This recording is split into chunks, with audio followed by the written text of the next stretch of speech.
Warrior Lore. Chapter 3407. This, Hui hesitated slightly, looked at the woman, and said in a low voice, "This matter. Please explain it to me. Actually, it won't take much time. We're going to pay a visit to an expert from the Tao sect. If we can ask him to help, that would be for the best. I don't need to do anything. I just need to listen to Immortal Hui's teachings." The woman had already thought this through and spoke without hesitation. "If that expert from the Tao sect is unwilling to go, we may need to borrow a Dharma treasure from him. When that time comes, I will support that Dharma treasure. Little monk, you may need to use your golden body to exert some strength. How long will it take?" Xiaohua frowned. 1 month should be enough. The woman saw that Xiaohua was a bit impatient, so she raised her eyebrows and replied indifferently. Xiaohua muttered to himself for a moment. He knew that there shouldn't be any problems in a month's time. After all, when he checked earlier, the spatial meridian didn't show any obvious signs of collapse. However, Xiaohua still said cautiously, "Master, if you want me to go, I have 2 conditions." "Hehe, you little monk." The woman pointed at Xiaohua and said, "Others can't follow Immortal Hui even if they want to. Now that Immortal Hui has taken the initiative to find you, it seems like he's begging you." "No matter, little monk, just say it. This is what I'm begging you." Hui said indifferently, "I can go with Master, but if I feel that it's dangerous, I can leave immediately." Xiaohua said in all seriousness, "My cultivation is limited and can't be compared to the 2 of you. Of course, how could there be danger?" Hui and the woman spoke at almost the same time. The woman was clearly a bit displeased. Xiaohua ignored the woman's reaction and said, "The second condition is that I want to ask if Master knows Jinshan Temple's Silent Void Zen Master?" "Jinshan Temple's Silent Void Zen Master?" Hui was slightly stunned. She didn't know why Xiaohua mentioned Silent Void. She nodded and said, "Of course I know. Why are you looking for him? I've heard Silent Void Zen Master's teachings before and have some friendship with him. If you have something, I can tell you. Yes, even if you want to become his disciple." "It's nothing. This little monk has been repeatedly instructed by the old monk that there are some matters that I need to discuss with Still Void Great Zen Master. Great Zen Master only needs to tell this little monk the location of Jinshan Temple." How could Xiaohua tell the truth? Hui smiled. "What's so difficult about that?" He then explained the location of Jinshan Temple and said, "If possible, this poor monk can go with you to visit the Great Zen Master." "Hehe, thank you so much, Grandmaster." Xiaohua smiled and bowed. "Since that's the case, can you come with us?" the woman urged. Xiaohua looked at the wooden planks and other objects that had already turned into ashes, as well as the newly added fire marks on the grooves. He sighed and said, "Please wait for a moment. This little monk will return to the temple to take a look. If there's nothing missing, I'll immediately return with you too." "Little monk, come back quickly." She waved her hand, and the strange bird in the distance let out a long cry and flew over to the woman. The woman floated onto the bird, and the strange bird spread its wings and flew up into the sky, waiting quietly. Seeing the woman leave, clouds appeared under Xiaohua's feet, and he also flew towards Xiao Linglong Temple.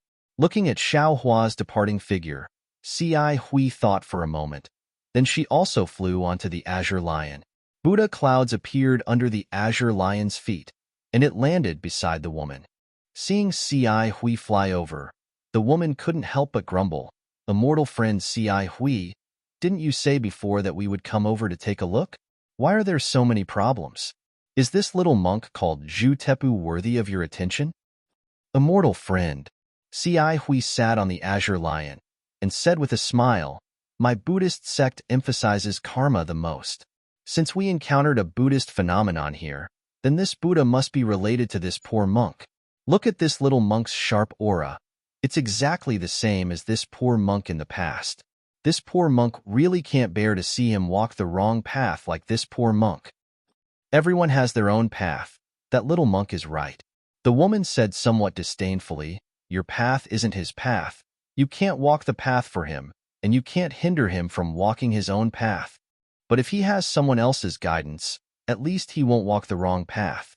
Hui didn't mind, and said with a smile, "Moreover, Didn't you see that he also knows the cloud riding technique? Your cultivation as a Confucian cultivator should be of some use in that place. This little monk is somewhat mysterious. When the woman heard Ci Hui mention Xiao Hua's Confucian cultivation, she slightly frowned. Not only did he not call you senior, he also didn't call me senior, and I can't sense what grade his Confucian cultivation has truly reached. This is karma. Ci Hui nodded. Perhaps this time, we'll need his help when we go to that place. I hope so. The woman slightly nodded, a faint sadness appearing in her eyes. He's here. While speaking, Xiao Hua's figure flew out from the foothills, and Ci Hui said with a smile, he didn't ask about this matter before. But now that we're going together, we'll definitely have to explain it to him. Hee, that's natural. The woman said with a smile, there's nothing to hide about this matter. Since he's going, we'll naturally have to explain it to him. At this point, the woman frowned. The little monk doesn't seem to have a mount. You'll have to take care of him. Of course, I can't let you take care of him. Ci Hui smiled and patted the indigo lion to Xiao Hua's side. Seeing the strange bird and the indigo lion flying over, Xiao Hua raised his voice, Master, this little monk can go now. But before we go, shouldn't you explain to this little monk where we're going? Of course. Ci Hui said with a smile. I've already told fellow Taoist Xine about this matter, and asked her to explain it to you. Xine? Xiao Hua frowned, and immediately thought of Princess Bai Hua, Xine, and said to himself, why are they both surnamed Xine? Could it be related to this woman and by new country? However, Xiao Hua still smiled. Please explain. Fellow Taoist X. It's nothing much, I'll explain as we walk. Xn looked at Xiao Hua, and didn't show any displeasure because of Xiao Hua's disrespect and said, moreover, if it's convenient, I feel that this little monk should change into a monk's robe. This tantric monk's robe really doesn't look pleasing to the eye. That's true. Tantric disciples rarely walk in the Pure Land world. This little monk will attract a lot of attention. Ci Hui also nodded and asked, little monk, if you don't have an extra monk's robe, this poor monk has an extra one here.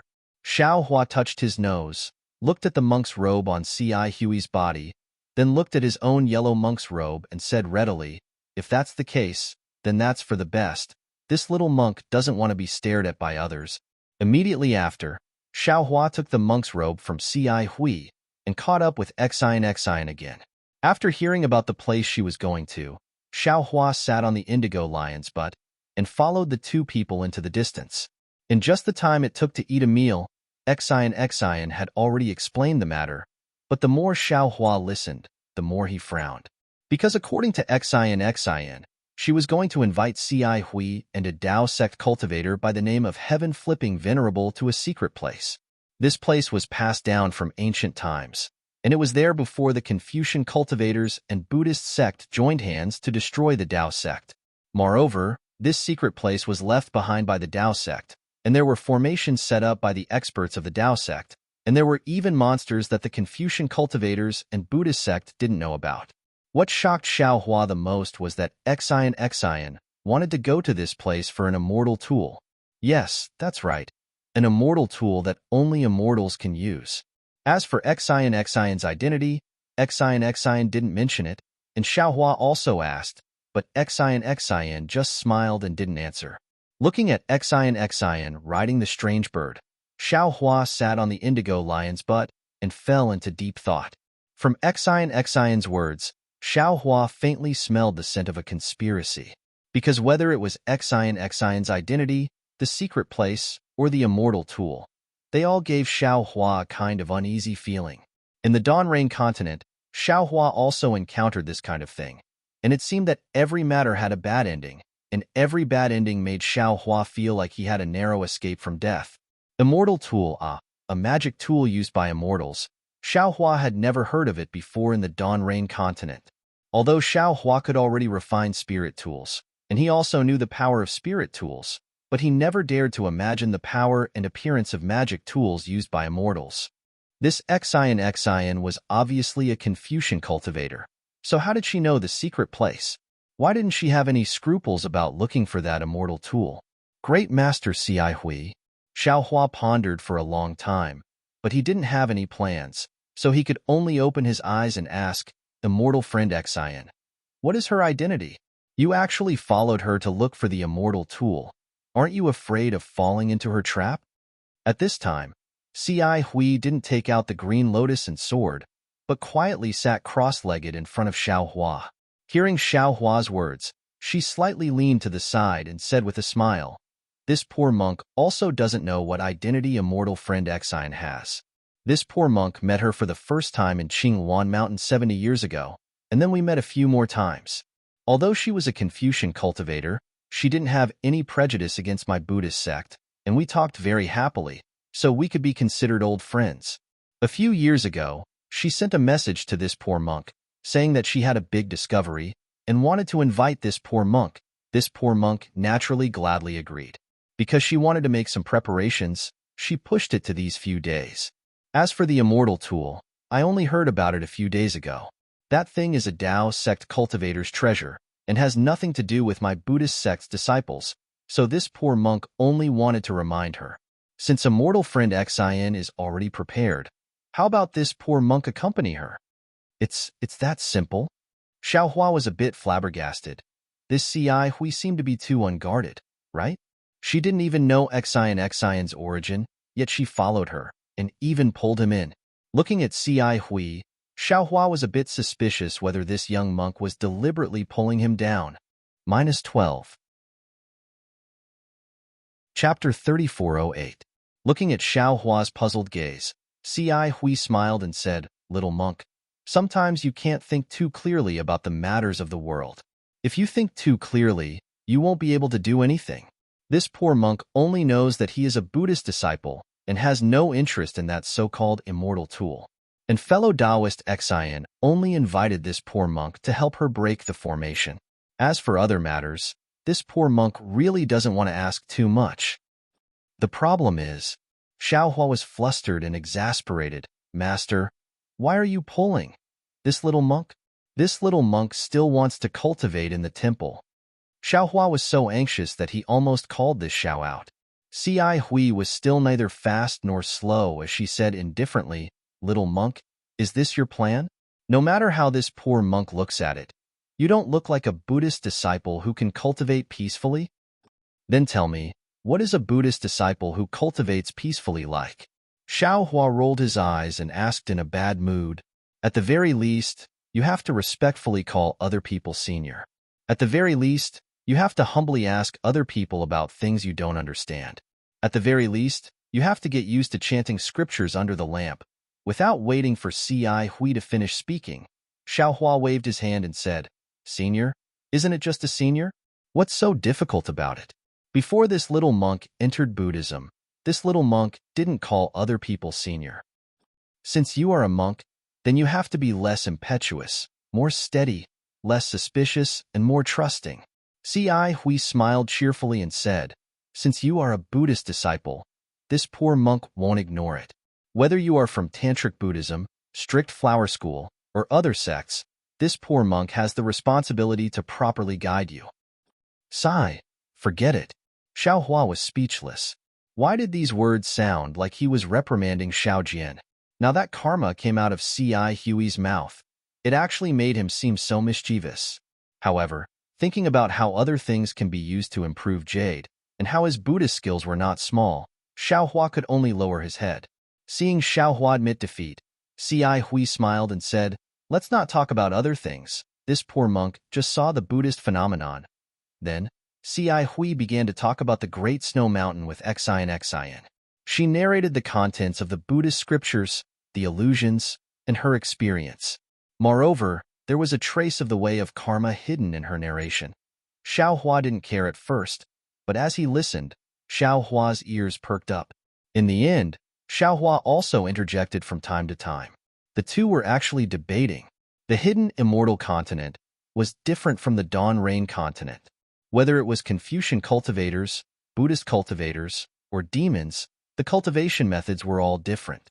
Although there were some methods to distinguish the cultivation level of each other, most of the time, this method could not be taken seriously.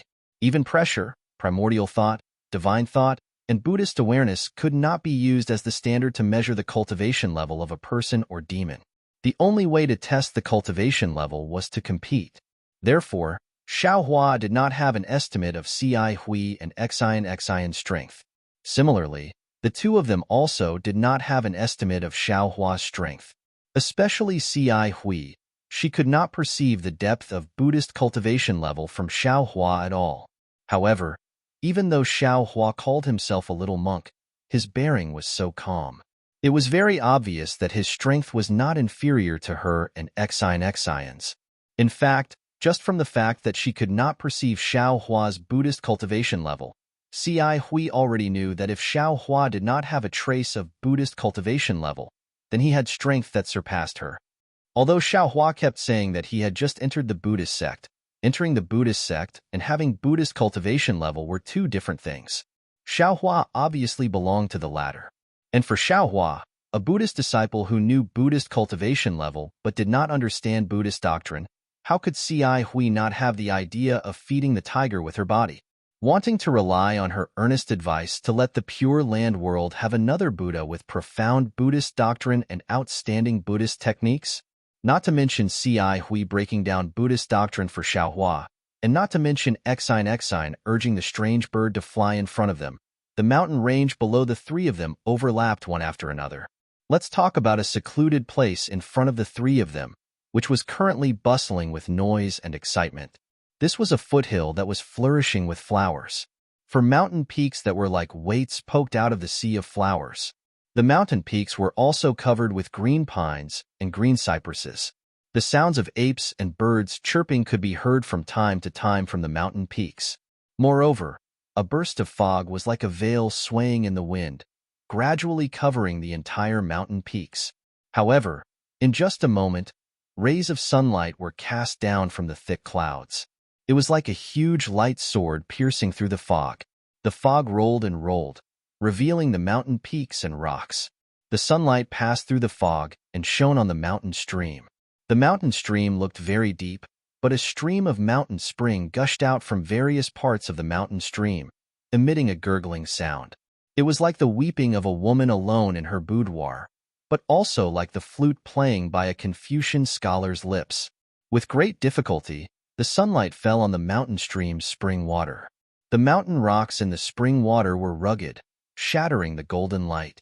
Bits and pieces of crystal scattered on the surface of the water, making people feel intoxicated.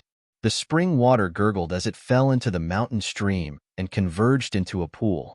The pool water was long, and there were duckweeds floating in it. Occasionally, one or two small fish with silver-white bellies would happily swim out from the depths of the pool. They drew two light lines on the surface of the pool before suddenly disappearing. The pool was located in the depths of the mountain stream, and the sunlight couldn't reach it. If the clouds didn't block the sunlight, wisps of water vapor mixed with white mist would seep out from the four walls of the mountain stream at some point in time, covering the pool as well. Seeing the mist that was as ethereal as immortal clouds appear, an old man in a green Taoist robe suddenly appeared on a protruding stone wall at the top of the pool. This old man's hair and beard were all white, and his face was thin. His eyes were slightly closed, but the two palms outside of his Taoist robe were abnormally white. Although he was very thin, the veins on his skin were clearly visible, like the veins of jade. Goo! The moment the old man in the Taoist robe appeared, he slightly opened his mouth and let out a toad-like cry. Then, the white fog and water vapor above the pond rushed into his mouth like a waterfall.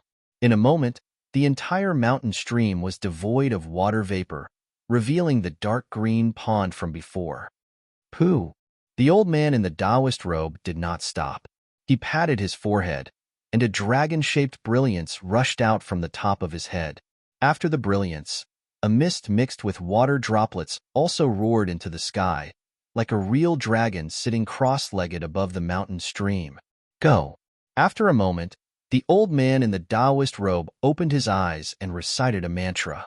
The dragon-shaped mist suddenly stopped and instantly turned into thousands of water droplets that fell down, hitting the stone wall and the pond. Alas! Water vapor convergence, water vapor convergence. The old man in the Taoist robe looked at the water droplets that turned into mist. He sighed and said to himself, "This old man has already cultivated the water-vapor convergence, but why can't I understand the meaning of this water-vapor convergence? Is it possible that the water-vapor convergence of Confucian cultivators has another essence? Is there a mystery that this old man doesn't know? This is impossible. The Liao family's cultivation method may have a problem, but the Songlong River's cultivation method can't have a problem, right? Their cultivation methods are similar with only minor differences. But since the cultivation method is correct, this old man's cultivation method also has no problem? Why doesn't this water-vapor convergence have any special power?" As the old man spoke, he waved his hand and a 2-foot-long nascent soul came out of the old man's head. The nascent soul was wearing a treasure armor and was holding a ruler that was a few inches long. The ruler gave off a cold, blue light. As soon as the old man's nascent soul appeared, it immediately threw the ruler in its hand. Its 2 small hands rubbed slightly. A blue brilliance emerged from the nascent soul's hand. As the nascent soul waved its hand, the blue brilliance fell into the deep pool. Buzz! A burst of roaring sound came from the pool. The entire pool swelled up as if the whole pool was boiling. The nascent soul opened its eyes. Its starry eyes flashed with a green brilliance. Then the nascent soul raised its hand. The entire pool of water rushed out like a giant python. It was 100 times more arrogant than the water vapor and mist from before. Boom! With a loud sound, the pool of water hit the stone wall. The entire stone wall turned into powder and half of the stone wall shook slightly. Then, like a child playing, the nascent soul controlled the huge anaconda to dance around the mountain stream and the mountain peak. Wherever the anaconda passed, whether it was the tough mountain rocks or the thick trees, they were all turned into powder. Occasionally, the birds that flew over the mountain stream were also crushed by the anaconda and turned into blood foam. AI. Seeing the water python's power, the old man's nascent soul didn't rejoice. Instead, he sighed and muttered to himself in a sharp voice, "Our Tao sect's simple spell is more powerful than water essence convergence. Why was our Tao sect destroyed by Confucian cultivators? That bullshit water vapor convergence is regarded as a classic by countless Confucian families, but in this old man's eyes, it is so childish and laughable." The old man's nascent soul seemed to be very depressed. It withdrew its hand, and the blue brilliance disappeared. The nascent soul sitting in the old man's hair also withdrew into the old man's body. Woo! It was as if thousands of waterfalls were pouring down. The water that was still raging in midair suddenly fell from midair. Not only did it cause the trees around the mountain stream to sway, even the water droplets splashed up from the mountain stream were comparable to a rainstorm. Just as the old man's nascent soul disappeared and he opened his eyes, a powerful divine sense swept across the sky and the mountain before landing on the old man's body. Who is it? The moment the old man sensed the divine sense, it was as if he had been bitten by a poisonous snake. He immediately flew up from the rock and ignored the water vapor that still covered the mountain stream. His face was filled with extreme shock as he looked at the source of the divine sense in disbelief and shouted, "Hee hee! Who else could it be? Naturally, it's this old man." A thunderous voice came from the horizon. -12. Chapter 3409. You. Who are you? The old man seemed to be unfamiliar with this voice and asked with a trembling voice. Then he clapped his hand without hesitation and a fist-sized, dark green spider appeared in his hand. Puff! The old man opened his mouth and a ray of blue light landed on the spider. The spider suddenly grew until it was several dozen feet long. At the same time the spider transformed, the old man's body also emitted a brilliance. When the old man landed on the spider's back, wisps of water vapor flew out from the spider's body. Like a fountain, they shot high into the air and landed on the mountain ridges around the mountain stream. Swoosh! Gently, like the sound of water, where the water vapor landed, streaks of water blue brilliance spread out in all directions. In just a short moment, the 4 mountains that were like weights were covered by the water blue brilliance.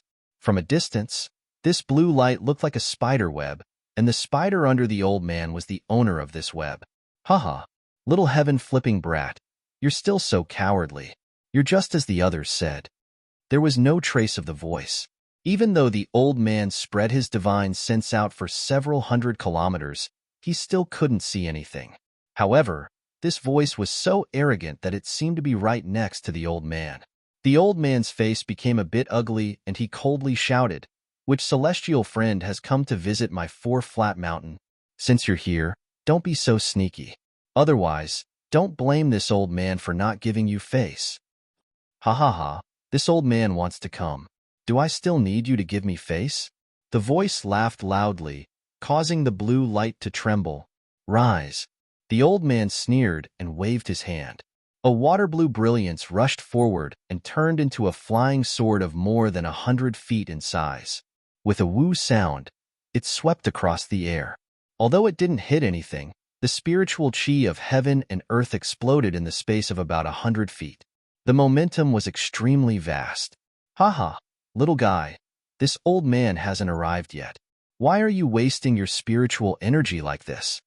The voice still had a hint of mockery as it arrogantly laughed. "Could it be that you're welcoming this old man?" The old man in the Taoist robe bit his lip and spread out his divine sense. He was very cautious as he looked around. He didn't believe the words of this voice. Rumble. In less than half a cup of tea's time, the sound of rolling wind and thunder could be heard from the horizon. A group of gray clouds emerged from that place and flew toward the mountain stream with lightning speed. The old man in the Taoist robe looked at the cloud in disbelief. He quickly spread out his divine sense to see what was inside the cloud. However, just as his divine sense touched the cloud, an irresistible force came from the cloud and tore his divine sense apart. The old man in the Taoist robe let out a miserable scream and quickly retracted his divine sense. His originally shocked face was now as white as snow.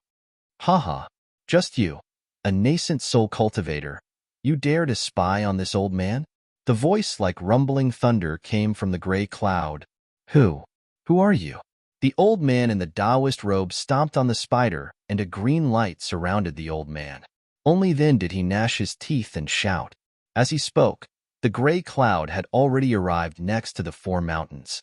The cloud violently churned, and the face of a young man appeared in the air. The mouth formed by the cloud opened, as if it wanted to devour the four mountains. He said, "You don't need to know who this old man is. Even if this old man told you my name, you might not know it. All you need to know is that this old man is a Taoist cultivator, and you are a disciple of my Taoist sect. This old man is naturally a disciple of the Taoist sect, but this old man doesn't want to interact with other Taoist sect disciples. This old man only wants to cultivate in peace. Although fellow Taoist is a senior of my Taoist sect, you can't force me to do something I don't want to do." The old man in the Taoist robe wasn't afraid at all. He looked at the face formed by the cloud and coldly spoke. "Humph, since this old man was suppressed in the eye of the West Ocean, how did the Taoist sects of the 3 continents become so cowardly?" The face formed by the gray cloud snorted. "There are simply too many cowards like you. You only care about your own cultivation and never care about the lives of others. You hide the arrogant heads of our Taoist sect in your turtle shells. This is why those immature scholars of the Confucian sects and those shameless monks of the Buddhist sects can trample our Taoist sect under their feet. If you all had a strong heart, our Taoist sect wouldn't have fallen to this state. You. When the old man in the Taoist robe heard this, he was first stunned, and then as if he had been struck by lightning, he stood there in a daze. He looked at the cloud with absolute astonishment and said, "You," several times. However, in the end, he didn't dare to call out this person's name. It was clear that this person's name was extremely famous, and he absolutely didn't dare to call out his name. I didn't think that after all these years, this old man's name is still so famous. Fantion brat. It seems like this old man found the right person to look for you today." The cloud seemed to be frozen in midair. Although there were gusts of wind, it couldn't blow away a single strand of cloud. The voice that was like rolling thunder was heard again and arrogantly. "Since you know who this old man is, there's no need to call out my name. The South Continent is the territory of that old monk. He has cultivated the 6 Buddhist divine abilities to the extreme. It's not easy for this old man to take the risk to come here. If you call out my name, that old monk might hear it. Hearing this, the old man named Fantion bit his lips slightly. His expression was uncertain as he stared at the cloud. No one knew what he was thinking. However, a moment later, a trace of mockery appeared on the old man's face. He let out a cold snort and said, "Senior, no matter who you are or why you're here, I'm not interested at all. In my eyes, there's only cultivation in the heavenly Tao. It's my luck to be able to enter the Taoist sect, but everything in the Taoist sect has nothing to do with me. The rise and fall of the Taoist sect isn't something I can influence, nor is it something you can decide. There's no need for you to say anything more. If you don't have anything else to say, please forgive me. I'm going to cultivate." After he finished speaking, the old man cupped his hands towards the clouds. Then, his body flashed with a blue brilliance as he descended towards the mountain peak below. Ha ha ha. The cloud didn't seem to be angry and only laughed wildly. When this old man roamed the 3 continents, you weren't even born yet. You probably know my name, but you don't know my temper, right? To tell the truth, if it was in the past, this old man would immediately kill you because of what you said. Not to mention a mere nascent soul cultivator like you.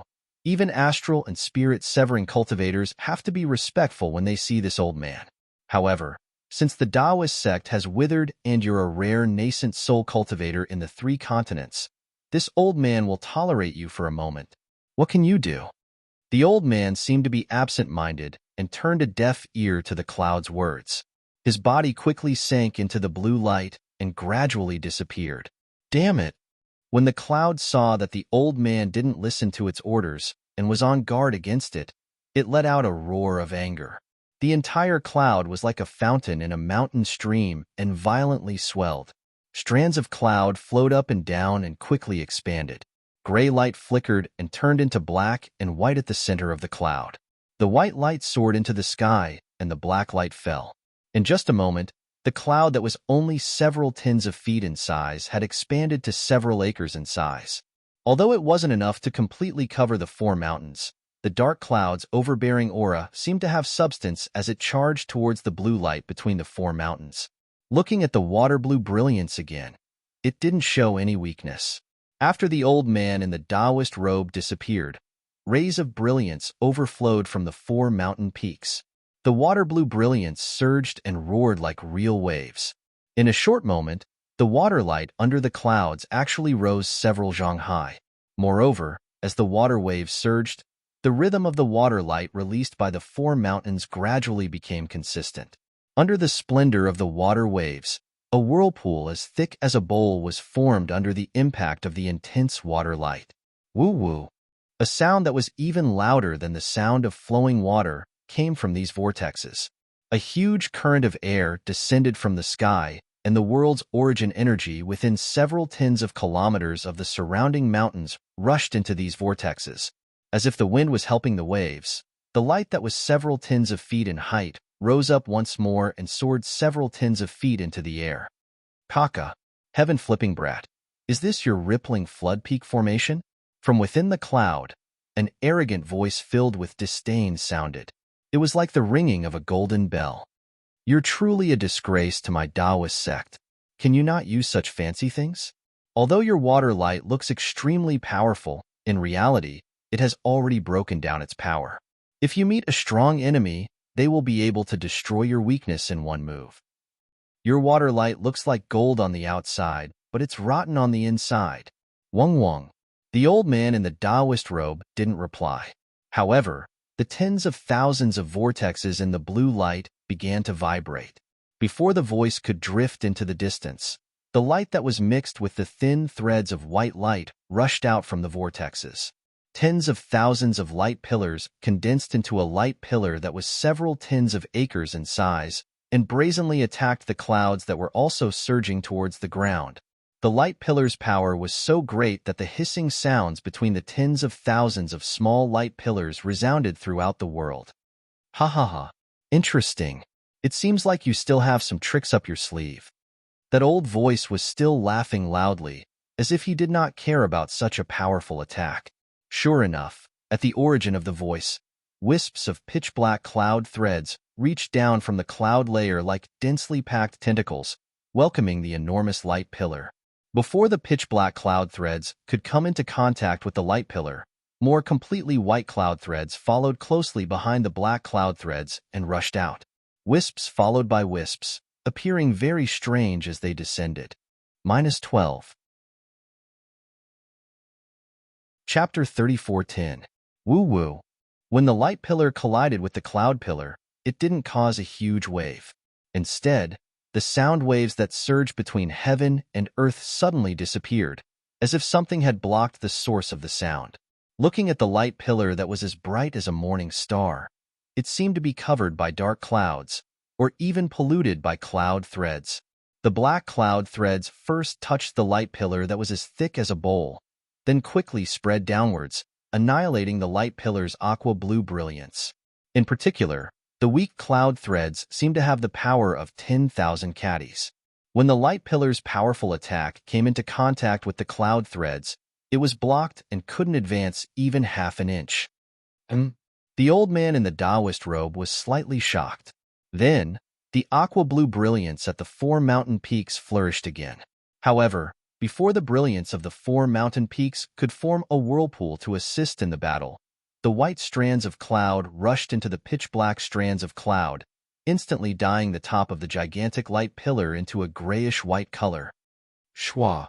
Like the sound of a clear spring washing away sand and dust, or like millions of young silkworms swallowing mulberry leaves, layer after layer of sound filled the sky.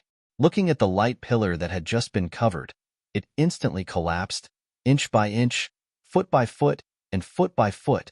It turned into nothingness. Strangely, the light pillar wasn't completely destroyed, but was instead sucked into the gray cloud threads.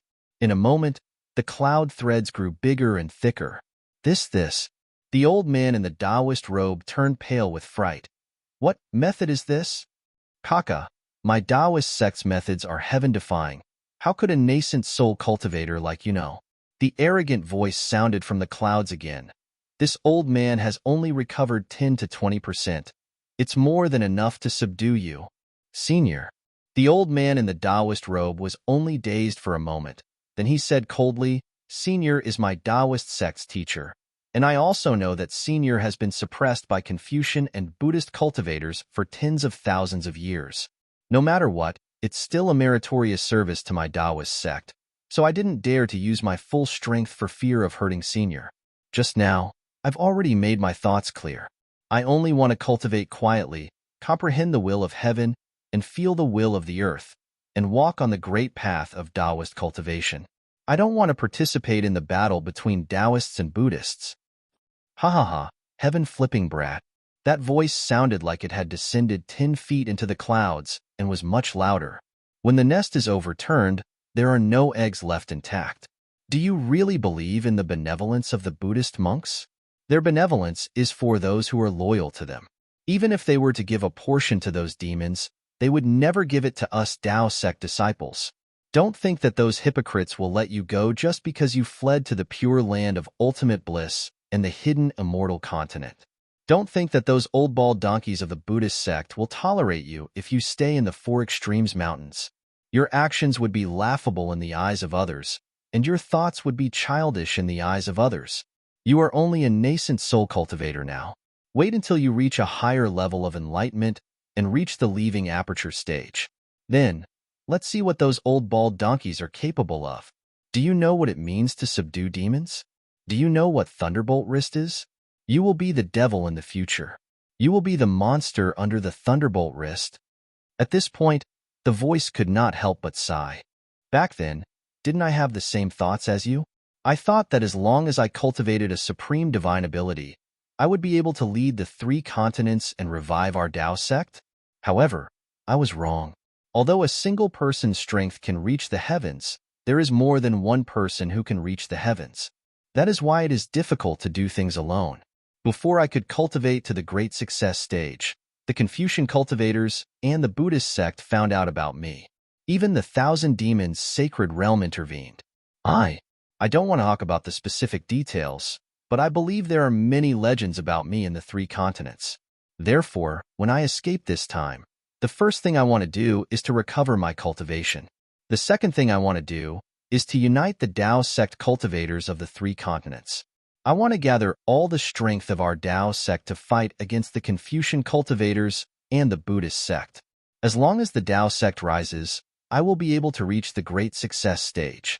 Only when I reach the great success stage can the Tao sect rise. As the voice came out of the clouds like a gust of wind, the black and white clouds of the devouring light pillar slowed down. Rather than saying that it was devouring, it was more like a deterrent to the Tao sect cultivator named Overturn the Heavens. Unfortunately, Overturn the Heavens only pondered for a moment before saying faintly, I am just an ordinary Tao sect cultivator. I only want to learn divine abilities and be free in the world. I am not interested in the battle between the Confucian and Buddhist sects. Moreover, I have many good friends in both the Confucian and Buddhist sects. They all know what I am thinking. I don't think I will end up like you, in the state of being unjust and lacking support. You are a man of great talent and vision. You should find other Tao sect cultivators who are as ambitious and idealistic as you. I only want to stay in a corner. You. The voice roared, causing the clouds to sway violently. Little Overturn the Heavens, don't think that I don't have any generals to send. Don't think that I don't care about your little bit of cultivation. Don't think that I don't know the little tricks you have in your heart. Overturn the heavens. Overturn the heavens. Didn't that mean overturning the heavens of the three continents? Do you think that no one would know that you're trying to hide something? Flipping Sky's voice was still indifferent. Flipping Sky is just a Taoist name. There will be 100 interpretations among 100 people. According to what Senior said, it should be a complete upheaval, right?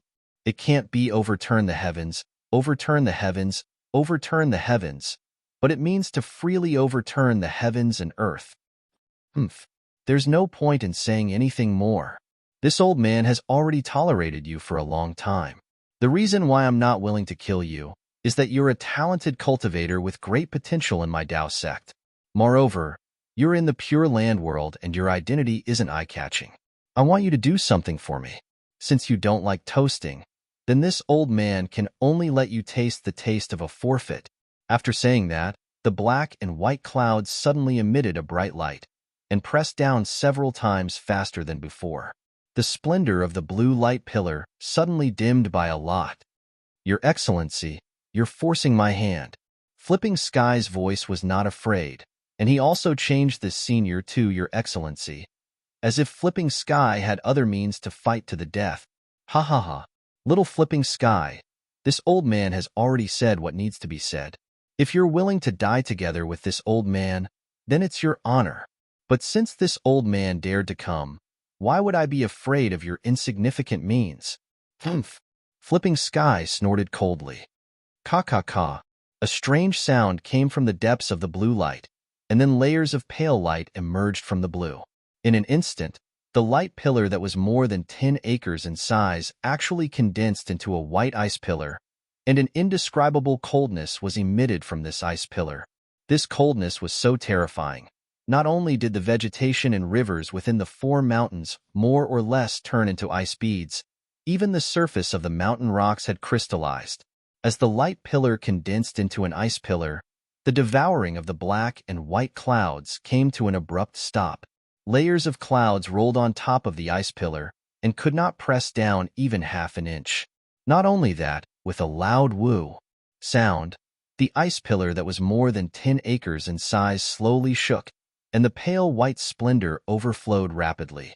A fist that was more than 10 acres in size gradually took shape and punched towards the huge cloud in the sky, as if it was going to shatter the sky with a punch. Hee, this is the ice bead, right? The voice in the cloud sneered. This thing is merely a pellet in this old man's eyes. You, use your sea measuring ruler. Only your natal magic weapon can resist this old man for a moment. Flipping Sky's expression was as usual, and he was not moved at all. He did not even say a word, and only focused on urging his mana. Following this sneer, the huge cloud layer suddenly shrank, and the black and white clouds condensed together once again. The clouds rolled, and the wind howled. However, other than the howling of the wind, the clouds did not emit any power, and even the brilliance commonly used in Tao Sect's remarkable powers did not appear. Compared to the punch below the clouds, which had the power to destroy the heavens and earth, the difference was too great. Below the clouds, the frozen fist shot up 1,000 feet, and every strand of ice that flickered with a pale white brilliance contained a huge amount of heaven and earth's spiritual energy. Below the ice pillar, a white bead the size of a bowl was spinning around. Below the white bead, there was a 3-foot baby that looked exactly like Flipping Sky. His face was flashing with a green brilliance, and his chubby hands were trembling slightly as he rubbed them together. The ruler that he was holding previously had disappeared. When the clouds had shrunk to a certain extent, they suddenly became transparent. Inside, an exceptionally bright white and black brilliance was born, just like 2 different colored suns. As soon as the brilliance was born, the clouds instantly stopped shrinking and then rolled at an extremely fast speed. A huge black and white hand, several acres in size, was formed from the clouds and grabbed towards the huge fist that was soaring into the sky. Puff! The huge hand grabbed onto the huge fist, and there was a loud noise. Countless waves of air rolled, and the spiritual energy that had gathered in the sky instantly turned into a gust of wind that whistled and blew away. Within hundreds of miles, sand and pebbles were blown away, and everything was chaotic. Not only that, although the huge fist was unusually cold and contained a terrifying amount of heaven and earth's spiritual energy, once it came into contact with the huge black and white hand, it immediately melted like an ice pillar under a raging fire. Almost as soon as the palm landed, the fist disappeared, and in the blink of an eye, more than 40% of the ferocious fist had disappeared. Yin Yang Illustration Handbook. Not only did you break free from the Yin Yang Illustration Handbook suppression, you actually refined it? An extremely surprised and small voice cried out in disbelief. Under the huge fist, Flipping Sky's Yuanying's face was pale, and a stream of light blue blood was seeping out from the Yuanying's mouth and nose. The ice bead that was previously the size of a bowl on top of the Yuanying's head had now turned into a thumb-sized ice dregs. It was even lighter than a goose feather as it floated in midair, as if the huge hand had not only destroyed the ice pillar, but also the ice bead under the ice pillar. -12. Chapter 34:11. Kikik. The voice was very proud, its laughter resounding through the heavens and earth. It shouted, "My Tao sect is a sect that seizes the good fortune of the heavens and earth. How can Confucian cultivators and Buddhist sects be compared to it? Although my Tao sect was destroyed by them, their divine abilities and methods will forever be unknown to them. Although this old man was suppressed by them due to a moment of carelessness, this old man also profited from the disaster and had the opportunity to use my Tao sect's supreme secret technique to entrust my primordial spirit to the Yin Yang Illustration Handbook. Now that this old man has an immortal and indestructible body, who in this world can be my opponent?" Primordial spirit entrusting technique? Fantian's nascent soul had already slowly sunk into his body. Fantian slowly opened his eyes and asked himself in confusion. Obviously, he didn't understand what the primordial spirit entrusting technique was. The primordial spirit entrusting technique is a secret technique left behind by the immortal realm. How would a mere nascent soul cultivator like you know? Humph, have you seen this old man's methods? The voice shouted coldly, and the big hand suddenly opened up, instantly expanding by several times. It didn't care that he had already destroyed 40% of the icicles and covered the entire 4 mountains. He said, "Follow this old man. If you succeed under this old man will definitely help you become an immortal after my Tao sect prospers. This old man can also teach you this secret technique from the immortal realm." As he said that, a fiery red pill the size of a thumb flew out from the big hand and landed in front of Fantian's eyes. Fire god pill? This is for the nascent soul to leave the body. Fantian saw this pill, and his face flashed with shock. A strange look couldn't help but drift across his eyes. That's right. This is the fire god pill that this old man refined. It's really suitable for cultivators like you who practice water-based techniques to leave the body. You bumped into this old man. This is your chance. Of course, it can also be said that this old man's escape is your good fortune. This is a chance given to you by the heavenly Tao. Other than this old man, in these 3 continents, who else can easily refine the fire god pill? Who else can so easily bestow the fire god pill to you? You. You really want to bestow the fire god pill to me? Fontain's tone had already softened. What? What do you want this old man to do? Very simple. Very simple. It's as easy as lifting a finger for you. The voice was resolute and unquestionable. It's just that this old man can't say it now. You'll know when you follow this old man. As he spoke, the giant hand made a grabbing motion. The entire ground shook, and the 4 mountains seemed to be uprooted from the ground. Sigh. Flipping Sky looked at the fire god pill in front of him, then looked at the violently shaking icicles and the 4 trembling mountains. With a sigh, he really couldn't resist this temptation. After sighing, he opened his mouth and spat out a breath of clear air onto the ice seed pearl. Buzz buzz. The ice seed pearl, which was originally like ice dregs, began to rotate. Waves of brilliance splashed out and gradually turned into a sparkling and translucent white pearl. The splashed brilliance fell on the icicles, and the entire icicles collapsed with a loud bang. This collapse was very strange. It was from the outside to the inside. The outermost part of the icicles that connected to the 4 mountains was the first to melt. Woo! Without waiting for the icicles to completely disappear, the giant hand made a grabbing motion in midair. The icicles between the 4 mountains, along with Flipping Sky himself, were all caught by the giant hand. Amidst the howling winds, the dark clouds rolled and flew into the distance. In a moment, they disappeared, leaving behind only the 4 bare mountains and the mess between the mountains. Just as the dark clouds passed, there were immediately thousands of gusts of wind descending from the sky. The chi of heaven and earth within a few hundred miles surged back and forth. After a full half a day, the wind stopped. However, the countless chi of heaven and earth in this space had already triggered a celestial phenomenon. When the wind stopped, the dark clouds were densely gathered again. Without waiting for the moonlight to shine, there was a heavy downpour. Hail the size of a fist poured down, covering the area within 100 miles, especially between the 4 mountains. The sky was pitch black, but within the pitch black, there was a kind of transparency. That transparency was the layers of water light. Flipping Sky's ice seed pearl condensed the water-based chi of heaven and earth within a few hundred or even 1,000 miles. The giant hand formed by the Yin-Yang Illustrated Handbook suddenly absorbed the chi of heaven and earth, causing a loss of the chi of heaven and earth. The Grand Duke of Heavenly Tao, the surrounding chi of heaven and earth gathered here. How could a normal celestial phenomenon withstand so much water-based chi of heaven and earth? Now, the chi of heaven and earth had all condensed into hail within the raindrops. It fell crazily, and a rare mountain torrential rain suddenly appeared. Fortunately, Flipping Sky was cultivating in the wilderness, and there were no traces of people. Within 10 days, the wind and rain were dense, and there were no casualties. Another 4 to 5 days passed, and the wind and rain stopped. It was a sunny day, and the sound of waterfalls could be seen from the 4 mountain peaks. It was already another paradise. Especially between the mountain peaks, there were large and small ponds and lakes everywhere.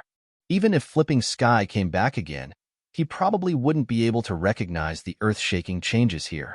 Since even Flipping Sky couldn't recognize this new scenery, then Xin, Ci Hui Boy, and Xiaohua, who was accompanying Ci Hui Boy from afar, wouldn't be able to recognize it. The 2 beasts stopped in midair, and Xin floated down from the strange bird. She stepped on the auspicious cloud and landed in the middle of the 4 mountain peaks. She released her Yuan Shun and looked at it again and again. She reached out her hand and took out a diamond-shaped crystal object. Although she held it in her hand, she hesitated and didn't release it. Ci Hui Boy saw Xin's doubts and also jumped down from the azure lion. She flew in front of Exine and said with a smile, Exine Tanyu, is there anything wrong? You didn't hesitate at all along the way, and there was no deviation at all. Why did you stop here? This is the communication magic tool of the Taoist fellow immortal, right? Why didn't you send it out? Exine smiled bitterly and turned to look at the water under the scorching sun. She said, "See, Hui immortal friend. Release your Buddhist awareness to check it out. Of course, if you have a Buddhist magic like Heavenly Eye, you can also use it. You can find some clues at that time." Oh? Hui raised her eyebrows and didn't release her Buddhist awareness. Instead, she said with a smile, "Since Tanyu has found something wrong, why don't you tell me? Why do I have to do something unnecessary?" Hearing Hui's words, Exine didn't know whether to laugh or cry. A trace of helplessness flashed on her face. She said, "You Buddhist disciples are good at everything except this. You don't have any curiosity. Didn't you see the great change in the chi of heaven and earth here? The ponds between the 4 mountain peaks are also newly formed? Don't tell me you don't want to see for yourself what caused such a huge change." "I don't want to." Hui still smiled and replied faintly, "There are 10,000 truths for everything in the world.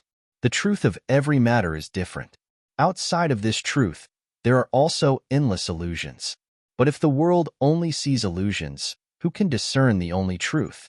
Even if I have Heavenly Eye or Destiny Connection, I can't see all the truths one by one. Amitabha, only my Buddha knows all the truths. If my Buddha lets me know, I don't need to pray. I will naturally know. But what if my Buddha doesn't let me know? Even if I wear out iron shoes, it's absolutely impossible for me to know the truth." See, Exine didn't have any reaction facing Hui. She seemed to be used to these words. But Xiaohua, who was lazily staying on the back of the azure lion, was suddenly stunned. That beautiful face flashed in his mind from time to time. That unforgettable voice sounded again. "Tisit brother-in-law is really a miser. Actually, in my opinion, the most beautiful thing in this world is none other than a confusing secret. All the secrets are hidden behind countless false appearances. Finding the essence of the matter from these fragmented clues is the most beautiful thing." Seeing Xiaohua stunned, Hui's face showed a trace of a gratified smile. Her words weren't said to Exine. Although Exine was a Confucian cultivator, her attainments in Buddhist principles were admirable even to Hui. Although this kind of Buddhist principles were profound, Hui didn't think that Exine wouldn't understand. Hui's words were deliberately to help Xiaohua. Along the way, Xiaohua left a very good impression on Hui. Xiaohua was originally a curious person. He liked to get to the bottom of ordinary matters. Now that he met Hui of the Buddhist sect, how could Xiaohua, who had always been puzzled about Buddhist principles, give up such a good opportunity? From the beginning with a smattering of knowledge to now with a rough understanding, Xiaohua's attainments in Buddhist principles were absolutely advancing by leaps and bounds. Hui certainly didn't know that Xiaohua had a Buddha Saraira in his Naiwan palace that was reciting the Buddhist scriptures of the exquisite temple day and night. Moreover, after Xiaohua discovered the spiritual energy, it seemed that his spiritual cavities had opened up. Whether it was the comprehension of Taoist techniques, Buddhist principles, or even the cultivation of Devil World's blood drop paradise, his progress was extremely fast. This made Hui feel that Xiaohua was an extremely intelligent Buddhist disciple. And the convergence of psychokinesis on the snowy mountain made Hui more and more aware that Xiaohua was the reincarnation of a senior monk with extremely heavy roots. Along the way, Hui also talked about Buddhist principles with Xiaohua without reserve. At this time, he encountered an excellent opportunity, so he naturally wouldn't give up. He casually talked about things and enlightened Xiaohua on the essence of Buddhist principles. Unfortunately, Hui couldn't know what Xiaohua was thinking. No matter what, he didn't know what Xiaohua was thinking. Juxia's words and Hui's words are all referring to the essence and appearance of all things in the world. As the saying goes, different Taoists cannot work together. The two people's thoughts and actions are so different. However, what is the real relationship between the two? Everyone has their own reasons. I don't know where Juxia came from, but he emphasized on taking the initiative, seeking the first opportunity in all things. It's somewhat similar to my Taoist sect's cultivation method, which only strives for the vitality between heaven and earth. And Ci Hui came from Buddhist sect, which emphasizes tolerance, obedience, and doesn't seek to stand out in all things. My thoughts are naturally in line with Juxia's. However, Buddhist sect is the same as Taoist sect's cultivation path. How can my knowledge be inferior to Taoist sects?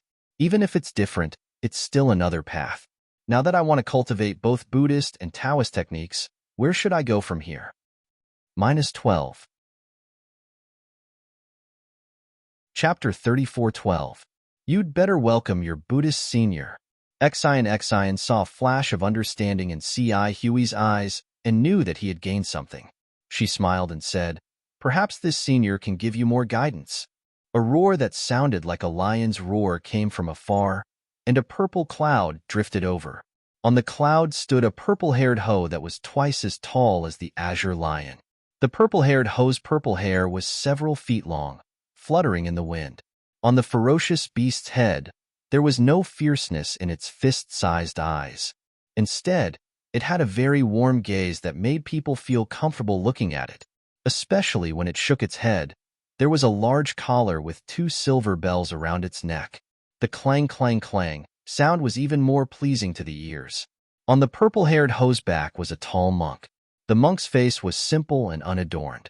His eyebrows were white, and the half-foot beard below his chin was also mixed with gray. The monk wore a gray monk's robe with a scabbard hanging from his waist. One of his hands was placed in front of his chest, and the other was holding a demon-subduing pestle that was as thick as a duck egg. The monk's eyes were like stars. He didn't look at Ci Hui, Xian, and Xiaohua. Instead, he looked at the 4 extremes mountains with puzzlement like Xian did before. Umitba, Junior Ci Hui of Green Lotus Temple greets Senior. Ci Hui didn't dare to be negligent. Before the monk withdrew his gaze, he stepped forward and bowed with his palms together. Seeing Ci Hui step forward, Xiaohua also braced himself and bowed. Junior Bodhi of Small Exquisite Temple greets Senior. However, Xian wasn't in a hurry to go over. With a smile on her face, she waited for the Buddhist disciples to greet each other. The monk nodded slightly and said, "I'm Guzhan of Red Lotus Temple. Are you here to find Dao Sect's venerable Fantion?" Hearing the old monk say his Dharma name, Ci Hui didn't dare to be negligent and hurriedly replied, "Grandmaster, yes. We're here to find venerable Fantion for some matters." "What's the matter?" Guzhan frowned and asked faintly, "You're a Buddhist disciple. Why are you so close to the remnants of Dao sect?" This, Ci Hui was a little embarrassed and said in a low voice, "I don't know Lord Fantion, but I came here with this female Tenyu. I am Xian, a Confucian cultivator. Greetings, Grandmaster Guzhan." Xian didn't show any uneasiness on his face as he stepped forward and bowed. "In which sect is this little girl from? Or which up-and-coming aristocratic family?" Naturally, Guzhan knew a little about the hidden immortal continent. Hearing that the surname Xian was not a special family of Confucian cultivators, he nodded and asked. Xian smiled and said, "This one's birth is not worth mentioning, so it's best if I don't make a fool of myself. Fellow Taoists Ci Hui and this little monk were all invited by me. They don't know venerable overturning heaven. However, may I know why Grandmaster Guzhan is here?" Guzhan glanced at Xian and said with a little dignity, "Venerable overturning heaven is a Dao sect disciple. Although he has always been very disciplined, he is still a cultivator of the 4th level of essence qi. Now that the remnants of Dao sect are said to be rising from the ashes, this old monk was ordered by the abbot to take a look and remind venerable overturning heaven not to make a mistake and enter the abyss of eternal damnation. The 3 of us also arrived here half an hour ago." Hearing this, Xian knew that things were a little strange. She didn't dare to make excuses and hurriedly explained, "The 4 extreme mountains are completely different from before. Venerable overturning heaven is also missing." "Oh, right. This one hasn't released my communication magic tool yet." Guzhan smiled and waved his hand. Why don't you try releasing that magic tool? Yes, Xian flipped her hand and threw the rhombus-shaped magic tool into the air. Puff! Xian spat out a mouthful of true chi on it, and the rhombus-shaped magic tool slowly melted into a pool of green water. The green water flickered with light and was about to condense into the shape of a sharp arrow. However, before the arrow could condense, puff, puff, puff, puff, with a series of chaotic sounds, the green water turned into hundreds of bubbles. Oh? Xian raised her eyebrows in astonishment. Then, puff, puff, puff, puff, the hundreds of bubbles burst one after another, and the green water disappeared into thin air. Venerable overturning heaven actually died? Xian's expression changed greatly. That's strange. Guzhan's brows furrowed. The changes in the four extreme mountains were obviously caused by Taoist cultivators. Venerable overturning heaven was a Taoist disciple with fourth-grade essence force. How could they be so ruthless? Taoist disciples are always scheming against each other. Who knows what they're thinking? Perhaps Venerable overturning heaven wasn't very sociable and was ostracized by the Taoist disciples. Then, they killed him. Xian's expression slowly returned to normal as she said faintly. However, Guzhan didn't agree and shook his head slightly. New Tianyu's thinking is too simple. Although it was an internal conflict between Taoist disciples, for a fourth-grade essence force cultivator to be killed so easily, his opponent must be a fourth-grade essence force cultivator or even higher. Since when did Western Paradise have such a powerful Taoist cultivator? Hee. Xian smiled faintly. This isn't the hidden immortal continent. There aren't any unfamiliar Taoist experts here. Even if this Taoist expert was a ninth-grade essence force cultivator, what does it have to do with me? Guzhan's figure was huge, taller than ordinary people by more than half.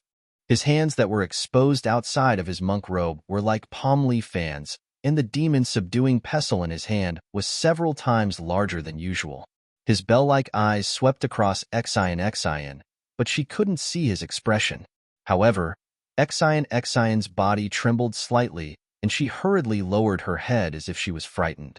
After that, Guzhan paid no further attention to Xian and flew to the center of the four extreme mountains. The purple-furred hoe also shook its head and followed behind, completely ignoring the azure lion and the strange bird. Roar! Seeing the center of the four extreme mountains, the purple fur hoe let out a loud roar that shook the surroundings. Guzhan waved his hand and placed the thick demon-subduing pestle on the purple fur hoe's back. Roar! The roar was even louder than the purple fur hoe's. Guzhan's roar was very powerful.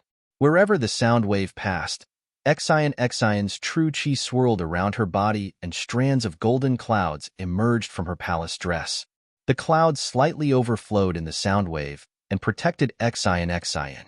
Xian frowned slightly and asked in a low voice, "This is the Buddhist lion's roar. Grandmaster Guzhan, is this a warning?" Grandmaster Guzhan seems to be using some Buddhist divine ability. The power of this divine ability should be very strong. Hui's face was still filled with respect as she answered in a low voice. This lion's roar is a warning to the Taoist cultivators who might be hiding nearby to quickly show themselves if they don't have any evil intentions. Should we leave for a moment? Xiaohua looked at Guzhan in the distance with interest and asked with a smile. As soon as Guzhan appeared, Xiaohua immediately greeted him. Unfortunately, Guzhan showed no interest in this little monk and didn't say a word to Xiaohua. Hui nodded. Grandmaster Guzhan's warning is naturally a warning to us. Let's leave this place first. With that, Hui stepped onto the indigo lion. The indigo lion didn't back down and let out a roar. Then, it waved its tail and flew out of the four extreme mountains with Hui. Xian got on the strange bird and Xiaohua also stepped onto an auspicious cloud and slowly flew out. Woo! As soon as the three of them flew out of the mountain, the Buddhist light in the four extreme mountains shone brightly. Guzhan's body grew bigger and bigger. Then, a Dharma body, comparable to the mighty Vajra, emerged from Guzhan's body. Roar! At this moment, the purple-haired hoe let out a loud roar and flew a few hundred feet away from the Dharma body. Then, He opened his mouth and a fist-sized alms bowl flashed with faint Buddhist light and rushed into the air. Seeing the alms bowl slowly fly to the front of Gujan's Dharma body, the Dharma body's giant hand also slowly waved. Chants sounded from the giant hand, and a Buddhist seal, flashing with brilliant Buddhist light, gradually took shape between the Dharma body's hands. Vajra Buddha seal? Ci Hui raised her eyebrows and exclaimed in a low voice, Grandmaster Gujan is a Buddhist Dharma protector? Hee. Grandmaster Gujan holds a demon-subduing pestle and has a tall and sturdy figure. If he's not a Buddhist Dharma protector, then what is he? Exion smiled. However, Grandmaster Gujan's Vajra Buddha Dharma body is actually so powerful. This is beyond my expectations. Umidba. As a Dharma protector, one's heart has sunk into oblivion. This life of cultivation can't be brought into the cycle of reincarnation. It can be considered a life of illusion. Buddhist Dharma protectors have always been respected. Grandmaster Gujan is willing to sacrifice himself for others. This little monk truly admires you. Ci Hui couldn't help but sigh. Gujan activated his willpower and struck the alms bowl with Vajra Buddha seals. The alms bowl grew larger, and the chants became louder and more hurried. It was as if thousands of Buddhas were chanting at the same time on the Four Extremities Mountain. Withdraw. When the alms bowl grew to over 100 feet in size, Gujan's Dharma body raised his hand as if he was stretching. He grabbed the alms bowl and exerted force with his arms. The alms bowl slowly flipped over in the air with its mouth facing downward. Gujan's hands left the alms bowl and formed another Buddhist seal. As the seal fell, the alms bowl flashed with Buddhist light as if it was breathing. Then, a faint golden Buddhist light rushed out of the alms bowl and landed on a huge lake in the shape of a fan.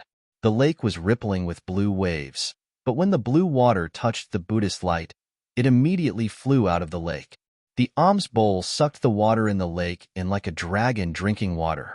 Xiaohua saw that there were other places covered by Buddhist light in the deep pool, and the water was being sucked away at a speed visible to the naked eye. He was puzzled and blurted out, Senior Martial Brother Ci Hui, this old monk? Oh, that's not right. What is Grandmaster Gujan doing? Of course he's absorbing water. Exion smiled. I'm not old yet. Can I see it? -12. Chapter 34:13. Xiaohua rolled his eyes at Exion and said, Do you think I don't have eyes? Can't you see that he's absorbing water? The question is, why is he absorbing water? Ci Hui was also somewhat puzzled, but he hesitated for a moment and said tentatively, Perhaps the place where Grandmaster came from encountered a drought, so he's transporting the water here to other places to relieve the drought. At this point, Ci Hui seemed to have realized something and sped up her speech. Oh, that's right. Perhaps Grandmaster Ci Hui wants to take away all of the water in the Four Extremes Mountains to investigate the destruction of the Four Extremes Mountain.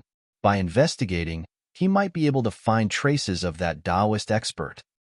There's so much water in the Four Extremes Mountains. Could it be that Master Gujan has Grandmaster Ci Hang's water bottle? Exion was somewhat disdainful. I don't think he can take it all with his alms bowl alone. Exion Sandinyu, you're underestimating the Sumaru Buddhist formation of our Buddhism sect. Ci Hui smiled. Grandmaster Gujan's alms bowl may not be as good as Grandmaster Ci Hui's water bottle, but the Four Extremes Mountains are only a few dozen miles wide. It's not a problem. Hee. If that's the case, then that's the best. Hearing this, Exion beamed with joy. Her eyes flashed with a strange expression as she looked at the places where the alms bowl passed. The Buddhist light sucked away the deep ponds and ravines. After 4 hours, Gujan finally absorbed all the water in the Four Extremes Mountains into the alms bowl. The alms bowl didn't change much, but Gujan's Vajra Buddha Dharma body had shrunk by more than half, and even his Buddhist light had dimmed a lot. Gujan looked around with satisfaction and pointed at the alms bowl. The alms bowl fell back into the purple-haired Ho's mouth, but he didn't withdraw his Dharma body.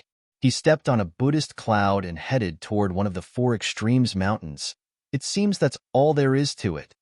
Xiaohua saw that Gujan was very serious. He first released his Buddha's consciousness, then used his naked eyes to examine carefully. He even dropped clouds in some places. He grabbed some gravel and other things from the ground or stone walls to examine carefully. He couldn't help but nod inwardly. Exine Tanua. Seeing that Gujan was ignoring them, Xiaohua said, "There's no longer anyone here, so you can't borrow the magic weapon you want. This little monk does not have much time. If it is possible, shall we leave now? Senior brother C.I. Huey's teachings have not been in vain since this little monk is able to lend you a helping hand." Don't worry. Exine smiled. "That place is very dangerous. The three of us only have a 40% chance of success." And Venerable Master Fontien's magic weapon was the nemesis of one of those dangerous situations.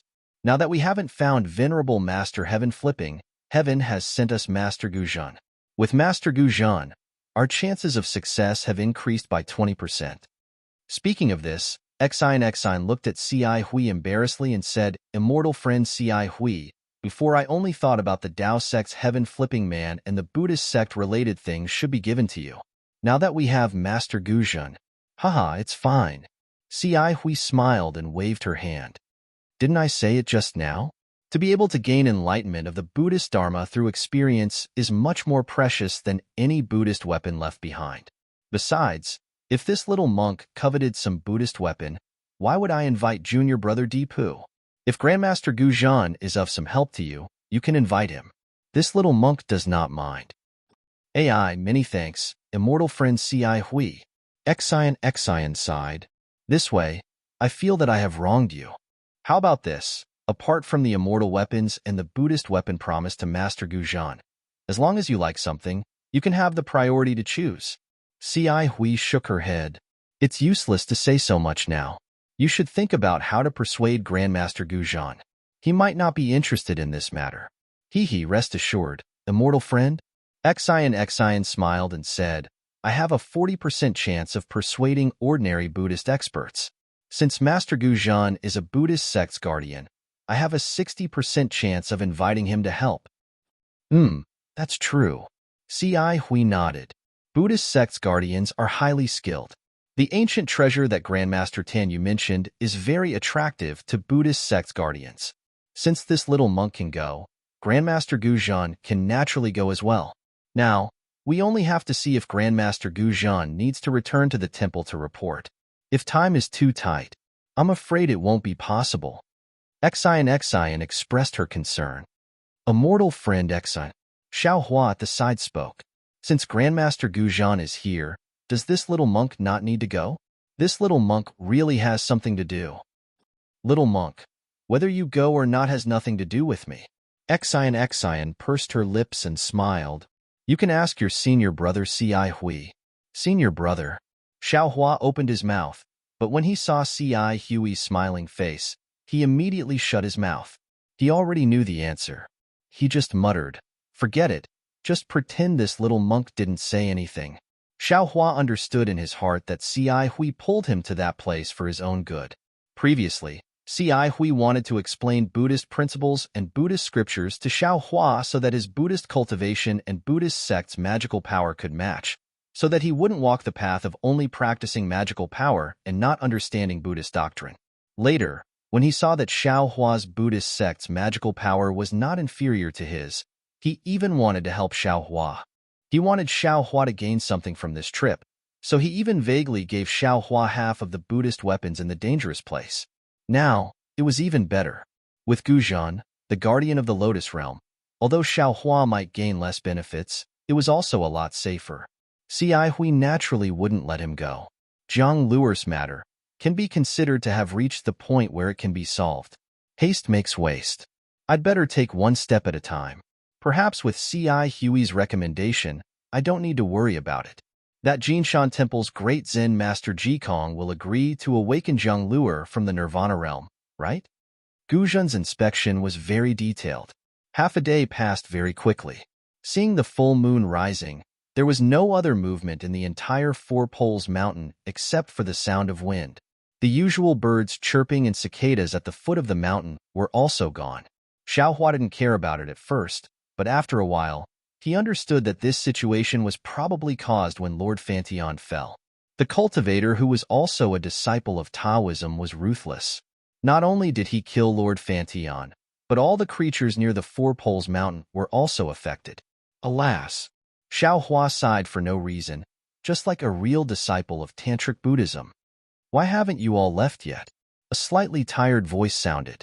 Monk Guzhan had already retracted his dharmakaya. He sat cross-legged on the back of the purple-haired hoe and slowly flew over. Under the moonlight, his bright eyes were obviously more gentle than before. Ci Hui took a few steps forward and said respectfully, "Our cultivation is shallow, so we can't help Grandmaster with anything. But without Grandmaster's order, we dare not leave without permission." Cultivation base is shallow? Haha, little monk, you're belittling yourself. The purple-haired hoe had already flown to the front of the crowd. Guzhan jumped down from his mount and looked at Ci Hui from head to toe. He said lightly, "The realm of the bright eyes is a watershed. It's not a place that ordinary Buddha can enter. Little monk, you can have your current cultivation because of the root of wisdom planted early. This old monk can't compare with you." "I don't dare. Compared to Grandmaster, I'm still far behind."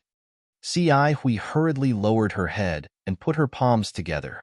"Everyone has their own fate," Guzhan said lightly. "This old monk envies you all for cultivating Buddhism in peace. You can enter the cycle of reincarnation and don't have to be stained with karma." "Yes, Grandmaster and other Buddhist protectors subdued devils and demons for our Buddhism. They protect the peace of our Buddhism and the safety of our Buddha. This is what we should respect."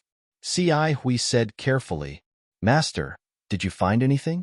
Seeing that the scene was a bit cold, Xian hurriedly asked and led to the main topic. However, Guzhan didn't answer Xian. Instead, he looked at Xiao Hua and asked, "Your Buddhist name is Tipu, and you claim to be a disciple of Shao Ling Long Temple. How come this old monk has never heard of this temple? You just entered our Buddhism, and you're actually also in the realm of the bright eyes. Could it be that you're also walking the path of a protector?" Xiao Hua put his palms together and said with a smile, "The Shaoling Long Temple that disciple mentioned is a small temple in the mountains. It's normal that Grandmaster hasn't seen it. As for whether disciple is walking the path of a protector, disciple doesn't know. But these few days, I've been talking about Buddhism with senior brother Ci Hui. I haven't heard him talk about it. It shouldn't be."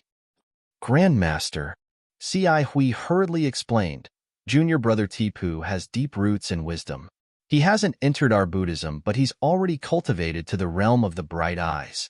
He's also quite accomplished in the cultivation of Buddhism. It's just that he hasn't been fated to enter our Buddhism.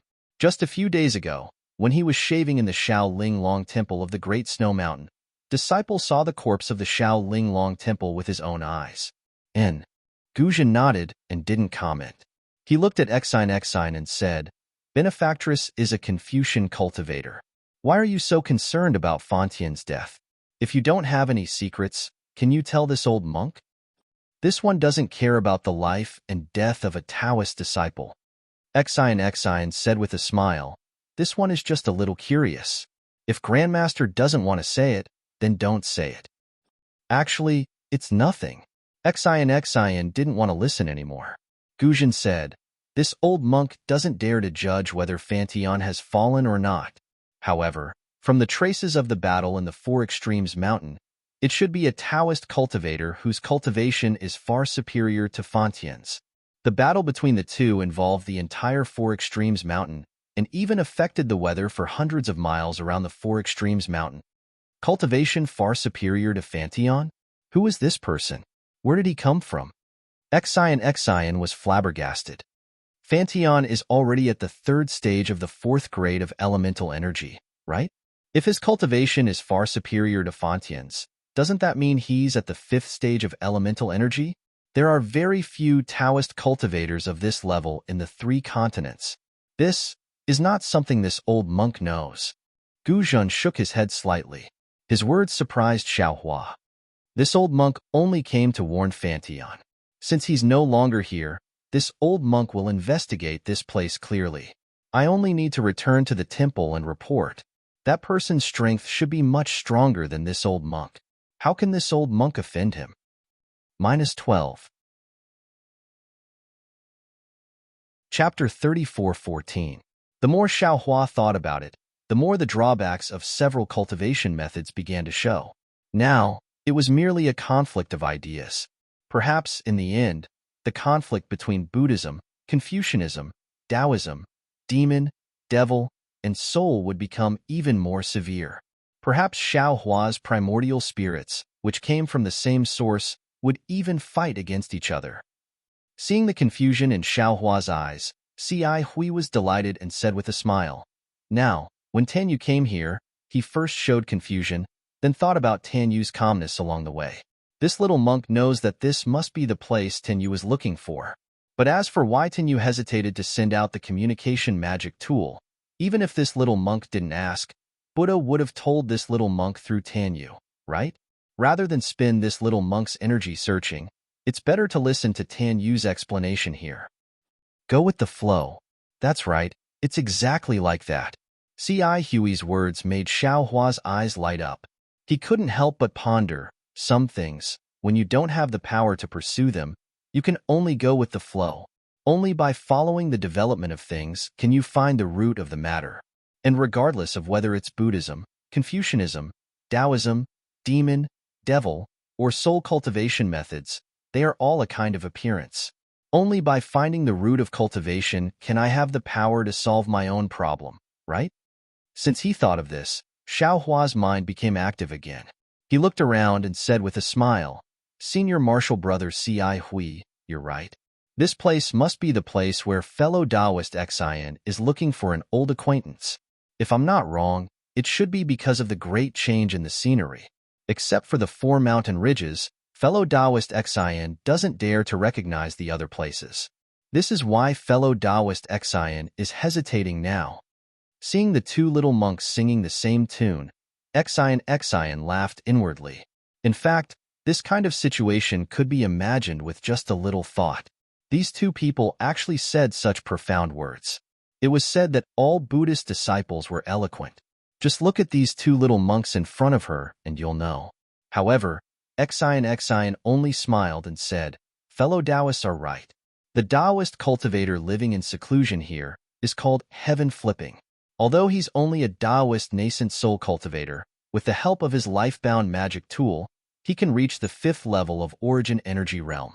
That's why others call him heaven flipping venerable. In addition to being a Taoist, this cultivator is also proficient in our Confucian cultivation method. I met this person by chance 100 years ago, and then we met several more times. I knew that this person was wholeheartedly focused on Tao and only wanted to cultivate.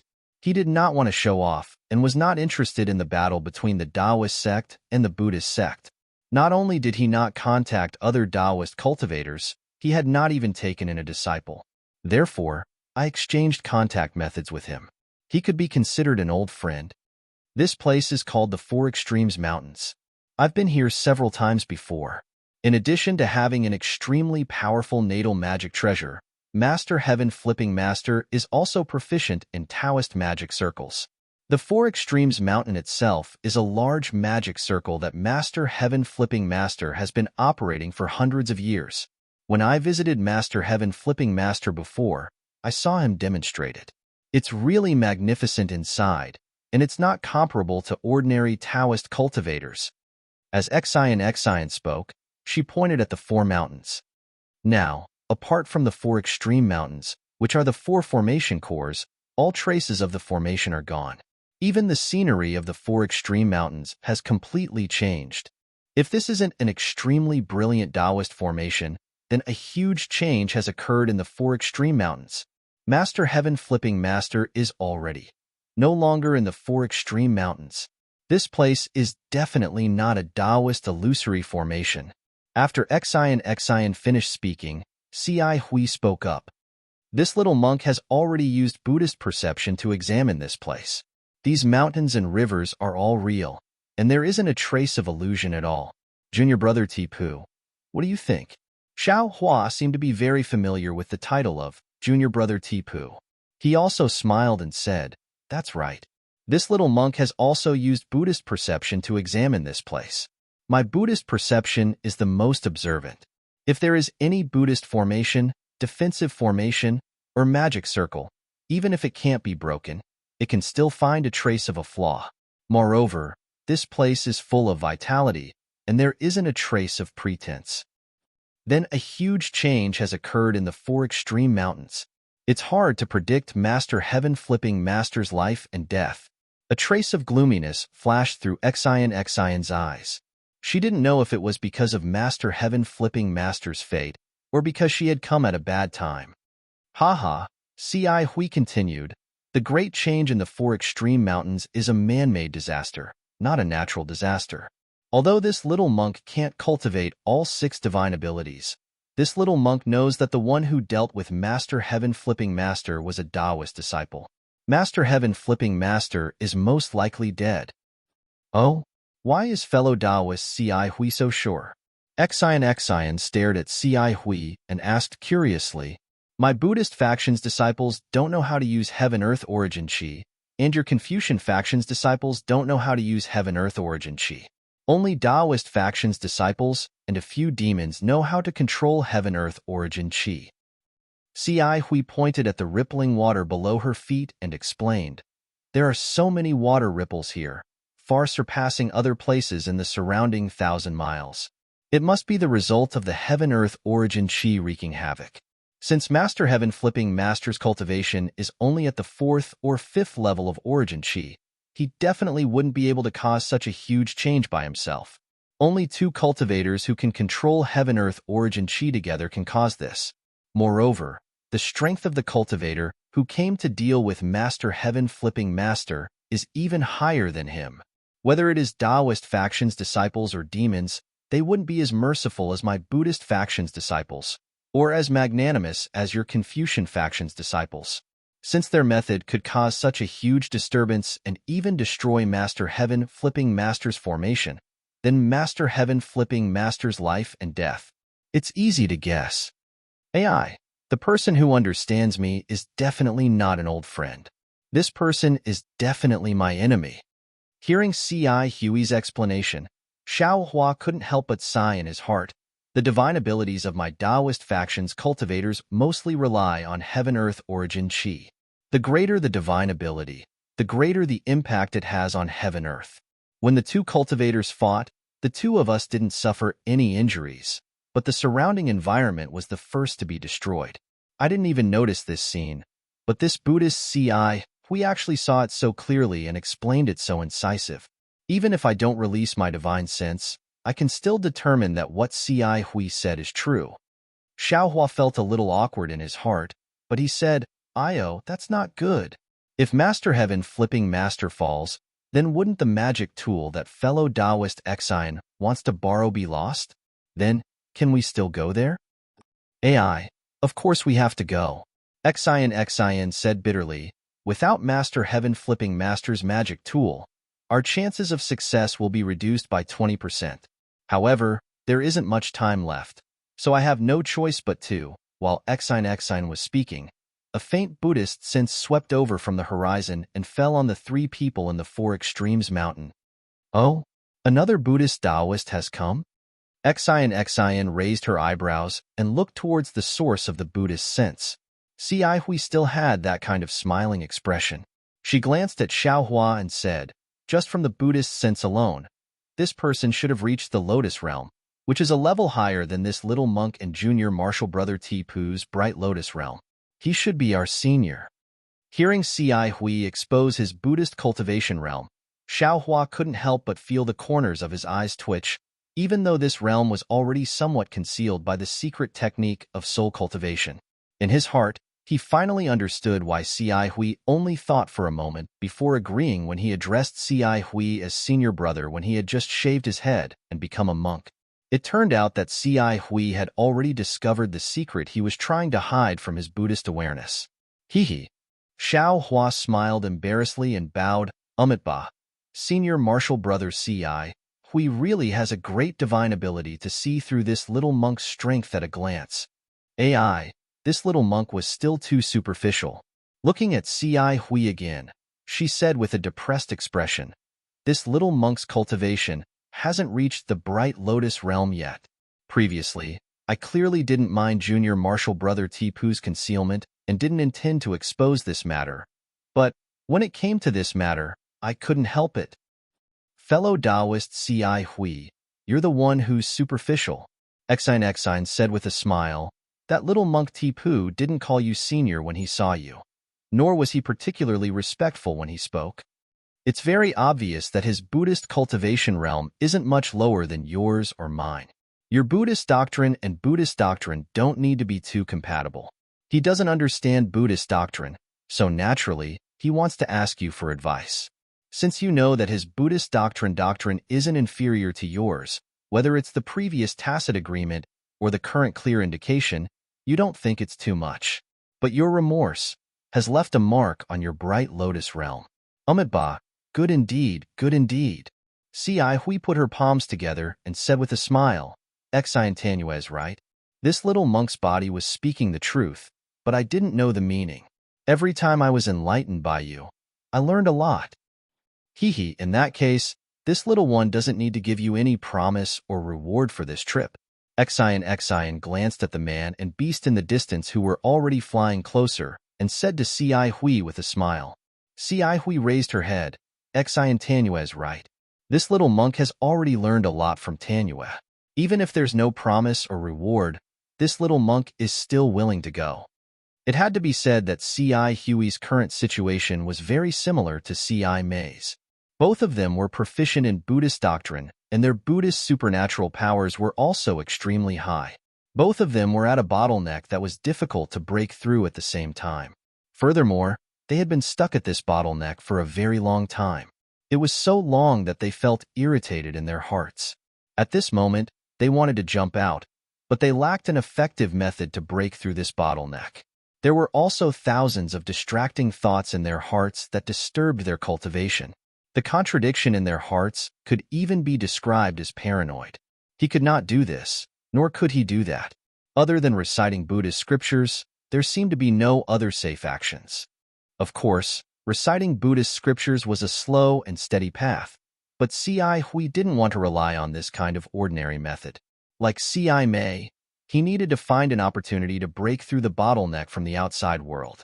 Ci Hui didn't know much about Exine's background, but from their previous contacts, Exine's behavior was more mysterious, and his speech and behavior were also elegant. In particular, the gap between Buddhism and Confucianism didn't exist in Exine's eyes. Therefore, Ci Hui felt that Exine was an old friend who could have a deeper relationship with him. This time, Exine sent a message to Ci Hui. Ci Hui didn't hesitate and immediately came over. On the way up the mountain, not to mention Exine's many reminders, even the discussion with the little monk Tipu also benefited him a lot. This really made him feel that this trip was not in vain. -12. Chapter 34:15. Exine hurriedly asked, Master Guzhan, are you going to return to Zhonglu Temple? Hehe, I don't think I need to tell you where I'm going, do I? What Exine said to Guzhan earlier, Guzhan returned the same words. However, Exine was not surprised. With a smile on her lips, she replied, If I have a chance to let Master Guzhan get rid of the drawback of not being able to bring karma into samsara, I wonder if Master Guzhan is willing to take it? What do you mean, benefactress? Guzhan wasn't as ecstatic as Exine thought. Instead, he frowned and the monk robe on his tall figure trembled slightly. This trembling wasn't due to excitement, but a kind of alertness. Even Ci Hui was puzzled by Exine's words. He said, Exine Tanua, being a Buddhist guardian is a kind of sacrifice. Grandmaster Guzhan and the others often have no choice but to kill demons and protect Buddha. Tanua, you don't need to use this to provoke Grandmaster Guzhan's Buddhist heart. Before Ci Hui finished speaking, Exine pursed her lips and smiled. Fellow immortal Ci Hui, do you think I'm joking with Master Guzhan? Do you think I don't know some secrets of Buddhism? Little girl, Guzhan said coldly, just say what you want to say. Why beat around the bush? I've long offered my body to Buddhism and the Buddha fruit to the Buddha Lord.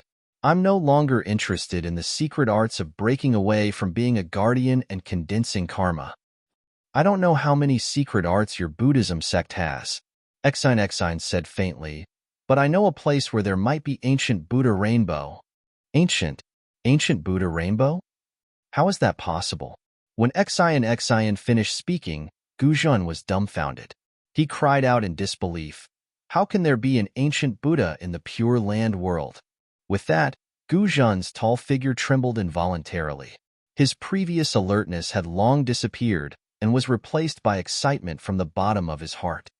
What's ancient Buddha rainbow? Seeing Guzhan so nervous and excited, Cai Huiyin naturally knew that this thing was really useful to Guzhan. However, he had never heard of ancient Buddha color. The ancient Buddha luster is a 7-colored relic condensed by the reincarnation of the ancient Buddha Lord. This relic contains the supreme willpower of the Buddha Lord. However, because the negative karma in it was not pure, it was abandoned when the Buddha Lord reincarnated. Exine glanced at the speechless Guzhan and explained, "The Buddha Lord's karma is so powerful. Who can resist the Buddha Lord's karma?" Therefore, no one dared to use this 7-colored relic. However, after the 7-colored Sarira was placed between heaven and earth for 100,000 or even millions of years, the karma in it would be tempered by the mind power of the Pure Land. In the end, only the mind power of the Buddha Lord in the Sarira would be left. Although it was only a wisp or half a wisp, it was powerful enough to allow a bodhisattva to attain fruition. If Master Guzhan condensed this thing, the half-wisp of mind power would be enough for him to condense a protective relic and protect the relic's negative karma during his reincarnation, ensuring that he would not lose his mind. Such a thing. Why didn't Exine mention it before? Cai Hui was shocked and asked without hesitation. Exine smiled and shook her head. "It's not that I didn't want to explain it to you, fellow immortal. It's just that you and I are not strong enough to come into contact with this thing. If I said it, it would only make you greedy, and it would even be detrimental to your cultivation. Today, I met Master Guzhan, and I have a request for you. With your strength, you should be able to give it a try. Naturally, I had to explain it to you." "I see." Cai Hui nodded slightly, obviously trusting Exine. "I understand now." Then Cai Hui turned to Guzhan. Under the moonlight, Guzhan's tall figure had stabilized. She said, "Grandmaster, does what Exine said make sense?" "That's right." Guzhan's eyes flickered under the moonlight. He said, "Although the path of being a Buddhist Dharma protector isn't smooth, Buddha is merciful and leaves many chances for survival. This ancient Buddha relic is the safest, but it's also the most difficult. Not to mention that the sons of Buddhas who can ascend wouldn't have too many relics left behind. Even if they did, there wouldn't be many. The Pure Land is so vast, and there are so many sons of Buddhas. Anyone who can obtain it is a great opportunity. This old monk never thought there would be an ancient Buddha relic left in this world." At this point, Guzhan stared at Exine and asked coldly, "May I know how I can be of service to you, benefactress?" And how could benefactress possibly know the whereabouts of such a supreme treasure of the Buddhist sect? Heh. Exine looked up at Guzhan's monk robe. His hands hidden under the robe seemed to have formed a Buddhist seal. She smiled faintly and reached out to take a hairpin from her hair. She flung her hand, and the hairpin streaked across the air with a golden light before landing in front of Guzhan. "Grandmaster, you'll know when you see it, but don't reveal my origin." "Oh." Guzhan frowned. He stretched out his hand, which was as thick as a dragon's claw, and grabbed the hairpin. When he glanced at the hairpin, he was surprised. He looked at the hairpin several times, and then at Exine. Finally, he waved his hand and returned the hairpin to Exine. He said, "I understand. Since you have such a background, it's no big deal for you to know this secret." Exine took the hairpin and looked at Cai Hui with a smile. Cai Hui immediately waved her hand and said, "Exine, there's no need for this little monk to see it. This little monk befriended immortal friend, not because of a mortal friend's origin. If this little monk knew about it, there would be a dispute in my words. This little monk doesn't want to speak without thinking." That's right." Exine stretched out her hand and inserted the golden hairpin into her hair, not giving Xiao Hua the opportunity to examine it. "Damn it, is there a need for this?" Xiao Hua secretly curled his lips. This Xiao has seen Murong Zongyun from a first-class family and Princess Baihua from Chanu country. Even if you're the daughter of a first-class family, what can you do? This Xiao doesn't even have the mood to tease you. Io, Umidba, I've sinned.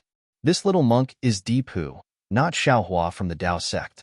How can you talk about teasing me? What does New Tanyue want this old monk to do? Gu Zhen's tone was somewhat cautious. The female benefactor also changed to New Tanyue. It's like this. Xin said concisely. This one invites immortal friend Ci Hui to go to an ancient ruin. That's where the immortals and Buddhas joined hands to kill the Tao sect. As far as this one knows, there's an immortal artifact left behind in the Pure Land world. Immortal? Immortal artifact? Gu Zhen was dumbfounded again. He immediately looked up at the full moon in the sky. He almost suspected that he was dreaming. First, there was the ancient Buddha celestial artifact, and now there was an immortal artifact. This was something he had never dreamt of. Yes, it's an immortal artifact. Xin said with a smile. If it's not an immortal artifact, how could there be the ancient Buddha celestial artifact? But Gu Zhen originally wanted to ask how Xin knew, but thinking of the golden hairpin he saw just now, he felt somewhat relieved. If it's not that kind of origin, how could there be such a secret? This secret was left behind by the Tao sect that we joined hands to kill. Therefore, there are a lot of formations inside. Ordinary Buddhas and Confucian cultivators can't find it, let alone go in. After so many years, the location of this secret has long been forgotten. If this one hadn't looked up an old matter recently, no matter what, I wouldn't have thought that there was such an immortal artifact in the Pure Land world. Xin said again.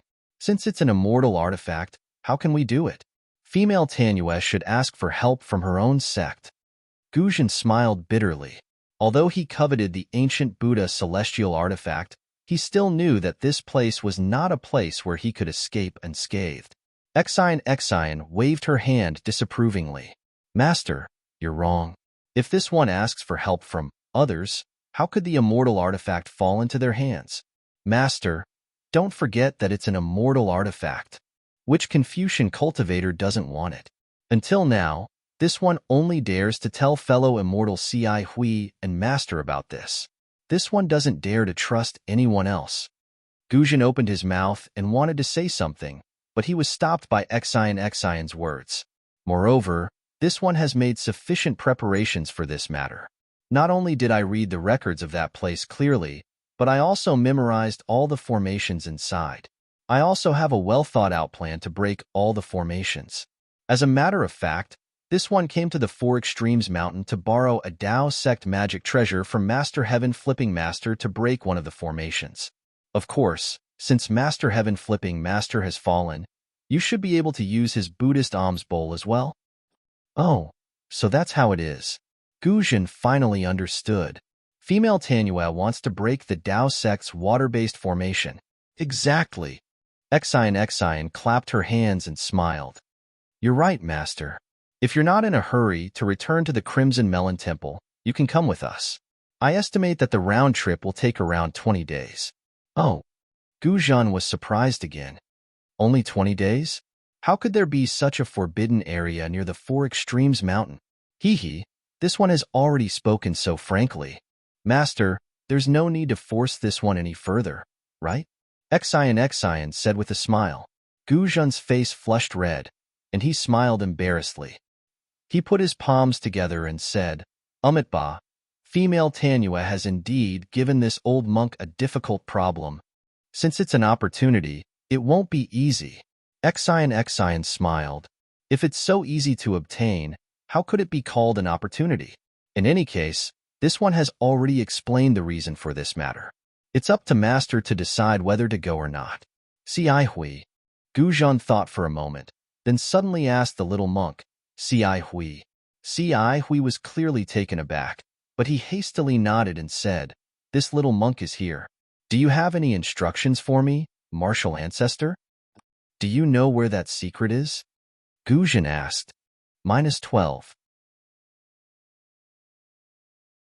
Chapter 34:16. Hui glanced at Xian and said with a smile, Xian Tanua didn't tell me the details, but I know the general location. It'll definitely take less than 20 days. Since that's the case, I'll go with Xian Tanua. Hearing that, Guzhen made a decision. I just need to return to Zhongli Temple within a month. Good, Xian clapped and said. With an expert like Master Guzhen, I'll have more confidence. Guzhen waved his hand. I have some useless Buddhist abilities, so I don't dare to hope for any immortal tools. I only hope to obtain the ancient Buddha Kaili under New Tanua's guidance. Oh, in addition to that, I don't need anything in the forbidden area. I won't ask about the specific distribution. Amiba, thank you for your help, Grandmaster. Hui knew these words were meant for him, so he didn't dare to neglect and hurriedly thanked him. Since you've decided, we'd better hurry over. Xian urged. We'll try our best to leave more time for you. Benefactor Xian, Xiaohua said with a wry smile. Now that things have come to this, you should tell me where you're going, right? Of course. Xian said with a smile. I'm not afraid to tell you that it's Saint River. Even if you know it's Saint River, without my guidance, you won't be able to find the forbidden area. Saint River? Xiaohua was stunned, and so was Guzhen. The two of them said almost at the same time. The Saint River of the 3 rivers and 4 seas? Xiaohua blinked his eyes. He had said this sentence, but there was one sentence he did not shout out. Saint Jiang is actually in the Elysium world? Guzhen followed Xiaohua and said, is it the Saint River that Saint River hides the Emperor's sword, and the Emperor's sword comes out to suppress the 9 provinces?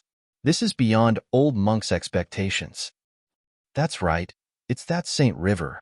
Xian said proudly, in the 3 continents, besides the Saint River of the Pure Land world. Who else dares to call themselves Saint River?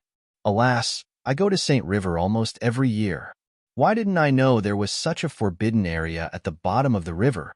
Guzhen sighed. Hui, on the other hand, was very calm. She smiled and shook her head. Grandmaster, the Saint River crosses the Pure Land world. It is known as the origin of the 2 seas. How did you find the forbidden area in such a huge Saint River? Is the immortal artifact the son of Heaven's sword? Xiaohua suddenly called out.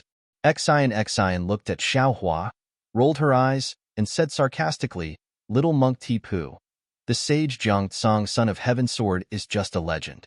Do you think the Dao sect's immortal weapon can suppress the 9 regions? If that's the case, where would the face of us Confucian cultivators go? Even without the son of Heaven's sword. Since Saint Jiang is in the Pure Land world of the Buddhism sect, could it be that the origin of the Confucian cultivators is the Pure Land world, not the hidden immortal continent? Xiaohua seized the opportunity and unceremoniously retorted. Oh? Xian didn't open her mouth, but Hui, who was next to her, was surprised. She said in surprise, if it weren't for junior brother Tipu, this little monk would never have thought about this. This Saint Jiang is clearly the name of Confucian cultivators, so why is it still called this in the Pure Land world? Even the name hasn't been changed. It's really puzzling. Speaking to this point, Hui somewhat apologetically said to Xian Tanua, don't blame this little monk for being curious. This little monk has always been engrossed in Buddhist cultivation, so I don't know much about these secular things. Suddenly hearing this today, I feel a bit strange. It's not that I'm being disrespectful to you Confucian cultivators. Xian smiled and said, fellow immortal Hui's attitude is normal. Haggling over every ounce is not good for your cultivation. As for why Saint Jiang is in the Pure Land world and why the name of Saint Jiang is contrary to the name of the Buddhism sect, this involves a great ancient secret. This little one only vaguely heard about it. As for the specific truth, I'm afraid it has long been annihilated in time and space. If even female benefactor doesn't know, then I'm afraid not many people in this world know. Guzhen obviously had the same idea as Hui. He also didn't care about Saint Jiang or Buddha Jiang. He casually said, and then looked up at the full moon and urged, since female benefactor doesn't know what that immortal tool is, it's not too late for me to wait until we reach Saint Jiang. Yes, let's hurry on our way. On the way, This little one will tell the two fellow immortals what I know, so that we can carefully plan and avoid any mistakes. Exion naturally echoed. She waved her hand, and the somewhat lazy strange bird in the distance immediately shook its black and white feathers and flew over. Strange, since the Son of Heaven's sword is so powerful and is said to be able to shake the 9 regions, why is it not ranked in the top 10 imperial tools? Xiao Hua's curiosity was greatly aroused. He followed behind Exion and asked, since there is a saying that Saint Jiang hid the Son of Heaven's sword, then is the Son of Heaven's sword in Saint Jiang now? If it's not there, then where is the Son of Heaven's sword? Oh, the Son of Heaven's sword. The Son of Heaven is the Son of Heaven. In this world, who can wield the Son of Heaven's sword?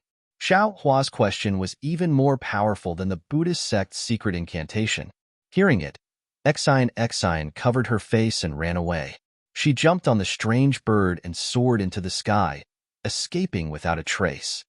AI, this is an impatient little girl. Xiao Hua very regretfully stood in the air and shrugged his shoulders. This scholarly family's upbringing is indeed a bit lacking. Don't they know that not answering other people's questions is impolite? Hee, junior brother Tipu. The azure lion flew to Xiao Hua's side. Hui sat upright on top of it and said with a smile, previously, junior brother mentioned Virokana? This little monk just happened to have some understanding, so I'll discuss it with junior brother now. Haha, very good. Xiao Hua laughed loudly. His figure flew up and landed on the azure lion's back. He sat down cross-legged. The azure lion raised its head and roared. Blue clouds appeared under its feet, and it chased after the purple fur hoe that had already flown away. Xiao Hua often heard people say that when drinking with a bosom friend, 1,000 cups were too few, and when talking to a friend, half a sentence was too much. He didn't like spiritual wine very much, so he had never had 1,000 cups of wine competition with others. However, there were quite a few cultivators who didn't get along with him. However, when it came to a monk like Hui, Xiao Hua had never met him before. There was no need to talk about Li Zongbao, who didn't say a single word for a long time. There was also no need to talk about Zhang Qingxiao. Although this guy talked a lot, every word he said didn't deviate from the devil sect. He was abnormally arrogant. As for the other people, they didn't make Xiao Hua feel relaxed and free. It seemed that in front of Hui, he could talk about anything. He and Hui could debate about the Dharma for several days in a row, citing scriptures and arguments. Sometimes they argued until their faces and ears turned red, but when they talked until their mouths and tongues were dry, they would look at each other and smile. Perhaps no one could convince the other, but the two of them had gained a lot in their hearts. Hui's attainments in the Dharma were very deep, but he was also very humble. In front of Xiao Hua, he didn't have the slightest trace of arrogance. Every time Xiao Hua said something, every question he asked, he would definitely answer, and he would tell everything he knew. This made Xiao Hua's understanding of the Dharma become deeper and deeper in these 10 days. Every time Xiao Hua gained something, he would be exultant and share it with Hui. It was as if he was a real monk. Xiao Hua was close to Hui, so how could Hui not admire Xiao Hua? Seeing that Xiao Hua's Dharma cultivation was getting deeper and deeper, the smile on the corner of his mouth also became more and more intense. He felt very gratified that he had brought Xiao Hua out of the Shaolin Long Temple in the Great Snow Mountain. If such a little monk with the root of wisdom was left on a barren mountain, the Buddhist sect would have one less famous senior monk in the future. Alas, the Buddhist sect is really amazing. This Xiao really underestimated them in the past. On this day, Xiao Hua and Hui debated for a while and mentioned a slightly obscure Buddhist principle. Hui didn't know how to explain it for a while, so he closed his eyes and pondered. Xiao Hua also temporarily rested. He raised his eyes to look at the purple-haired hoe and the strange bird flying in front of him. Then he released his Buddhist sense again to explore the situation below. He sighed endlessly in his heart. This Dharma is broad and profound, and the profoundness within it is endless. Even if there are monks who don't cultivate the Dharma, they can still benefit a lot from it. If compared to Confucian cultivators, Dharma is literature, and Dharma is martial. The two can be separated from each other, but they can also complement each other. If compared to my Tao sect, Tao sect seems to be much weaker in this aspect.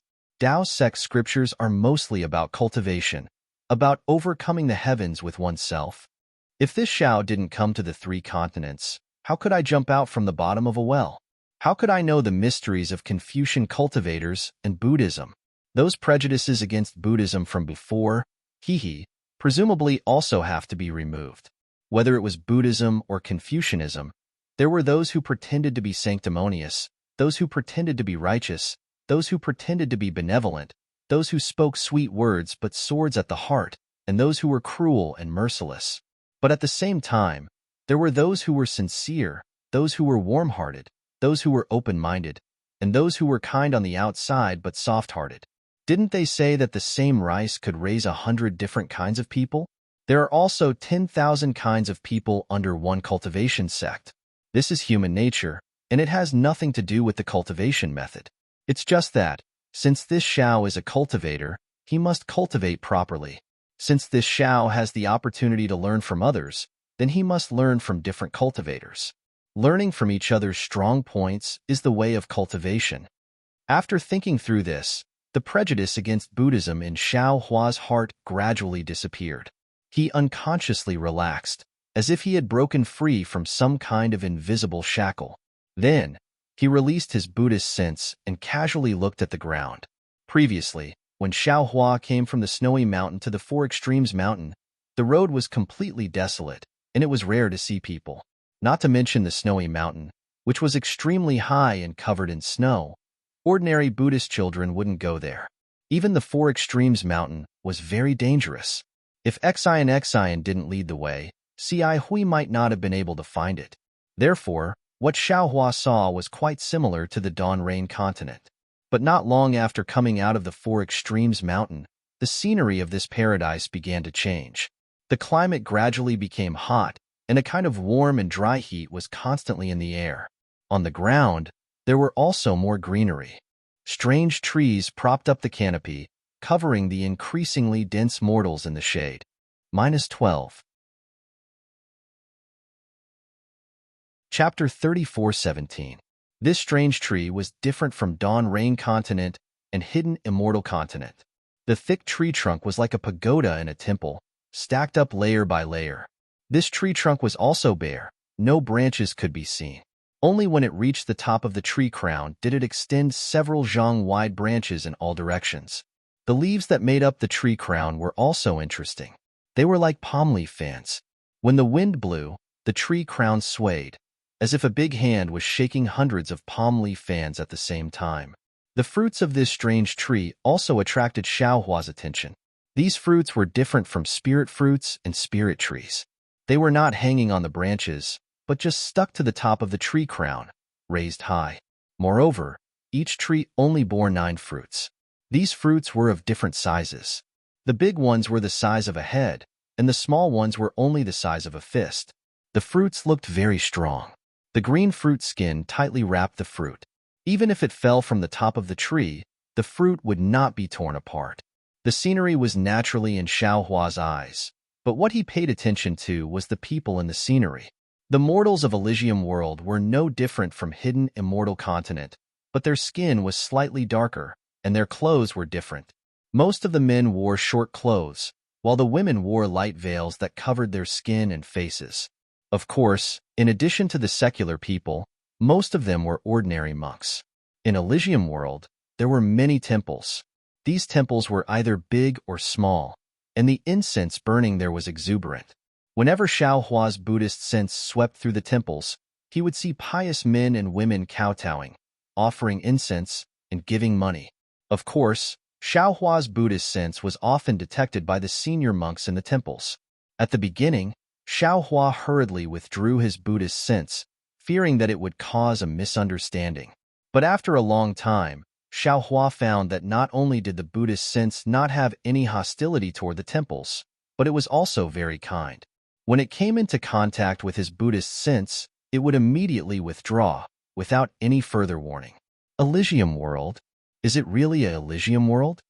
Looking at the pious faces of the men and women, looking at the smiles on the faces of the monks, Xiao Hua sighed again.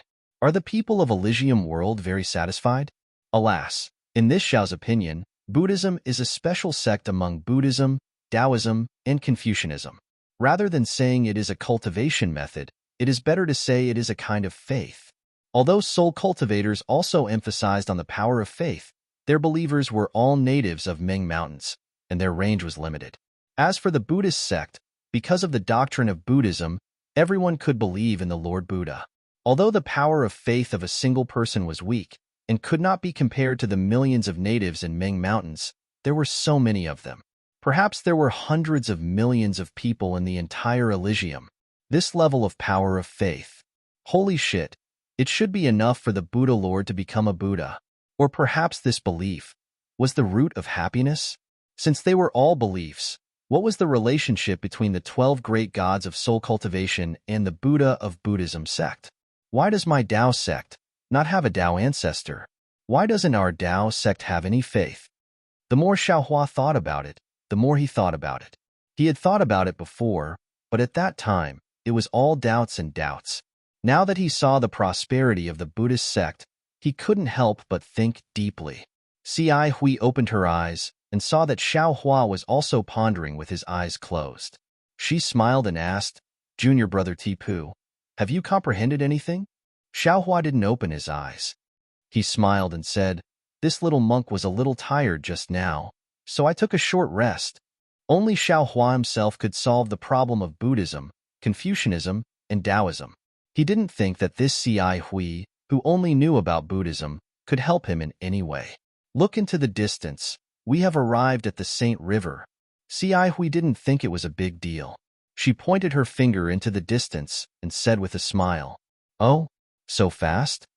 Xiaohua's heart skipped a beat. He opened his eyes and looked into the distance. Sure enough, he saw a stretch of green water spreading between the heaven and earth. One end of the green water was connected to the mountain range and the green shade, while the other end was connected to the boundless sky.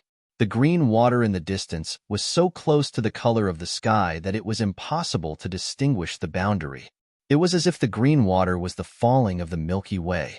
Looking at the green water again, there were white sails smaller than a handkerchief.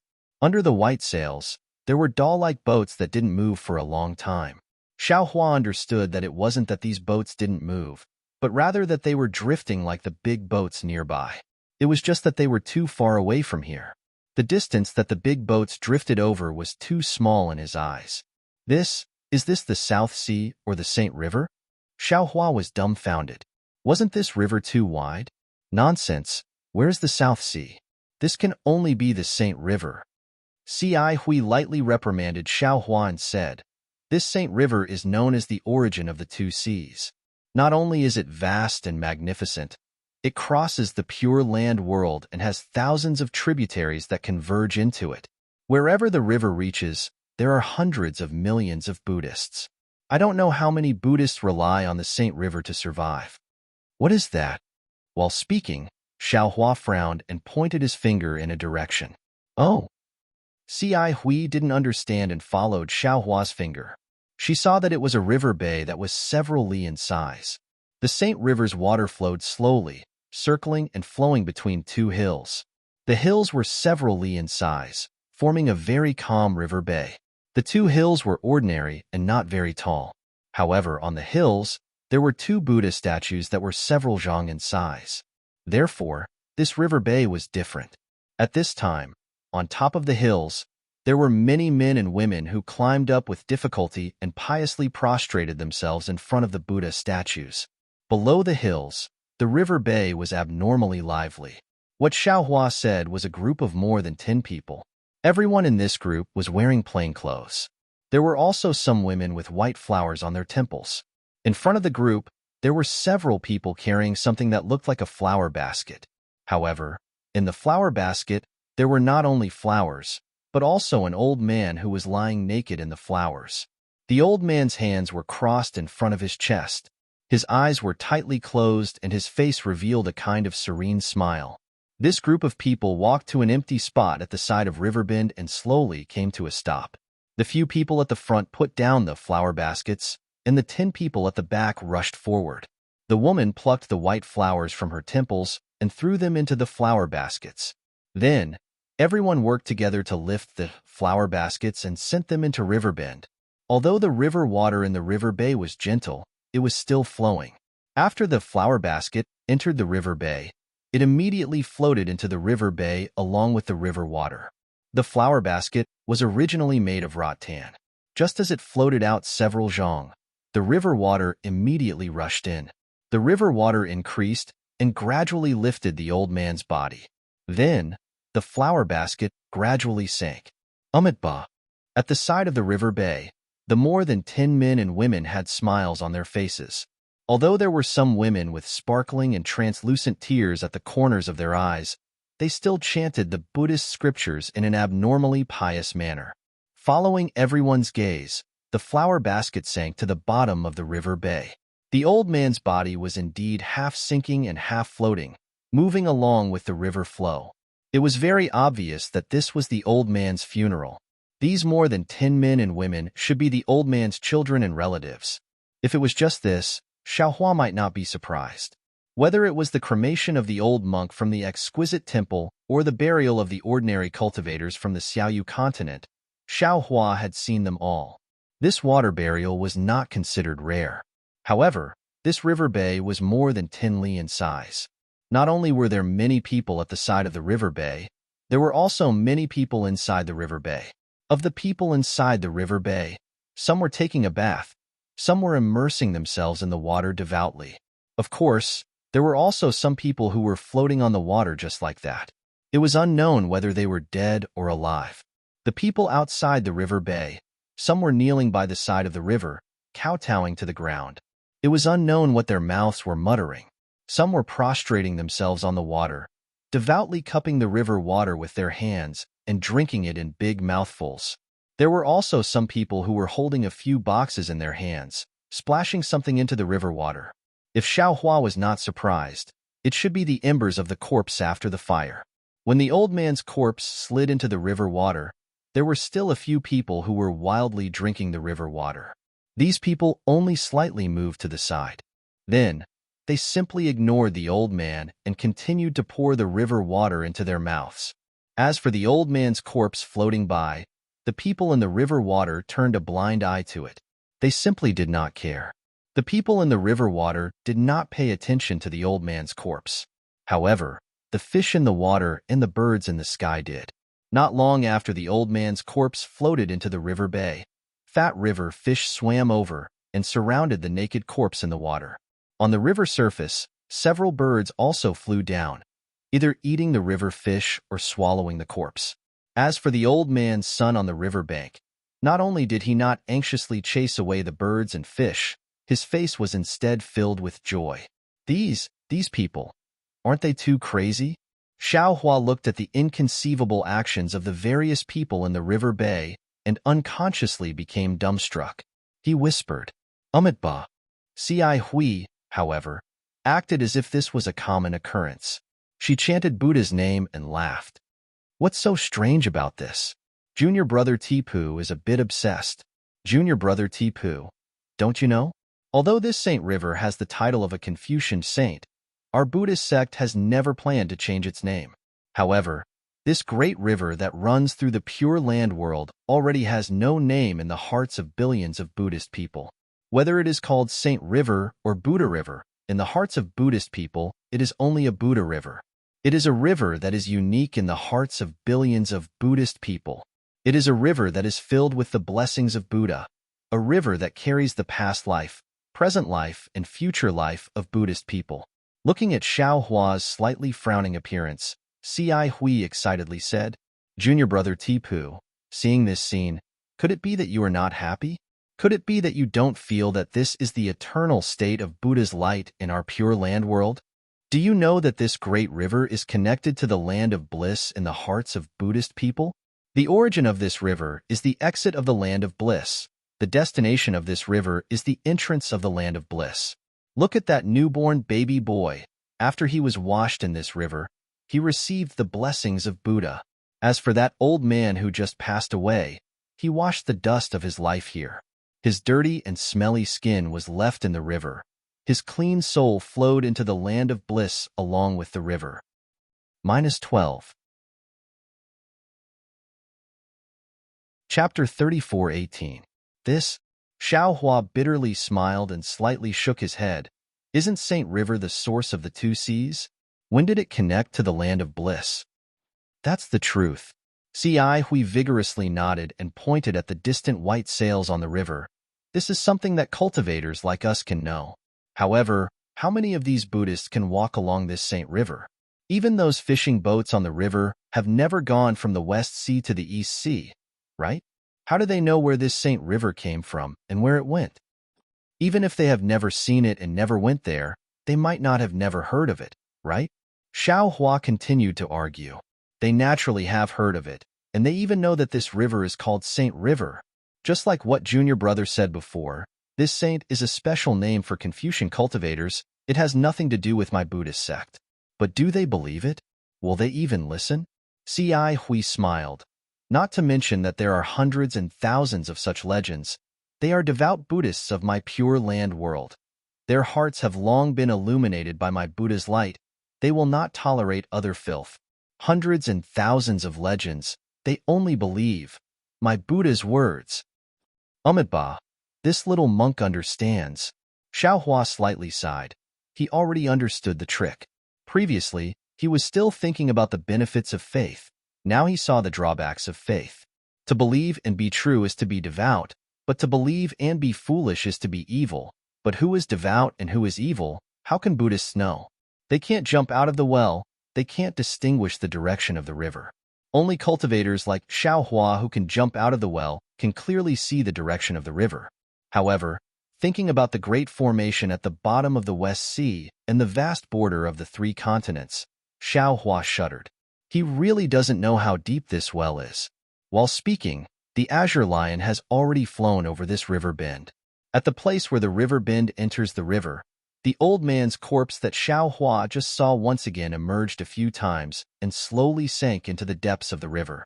At the place where the corpse sank, a few small whirlpools appeared. These whirlpools also disappeared in a flash. Looking at the place where the whirlpools disappeared, from time to time, a few white bones emerged from the river. It seems to be the corpses that were previously buried in the water. How dirty is this river? Xiaohua looked. He was too lazy to talk to the excited Hui. His heart felt a chill. Fortunately, as the azure lion flew into the heart of the river, the water became increasingly green. The things that could be seen at the river's edge also disappeared. Some fish that were unwilling to be left out also rejoiced. Flocks of birds also flew from the side to join in the fun.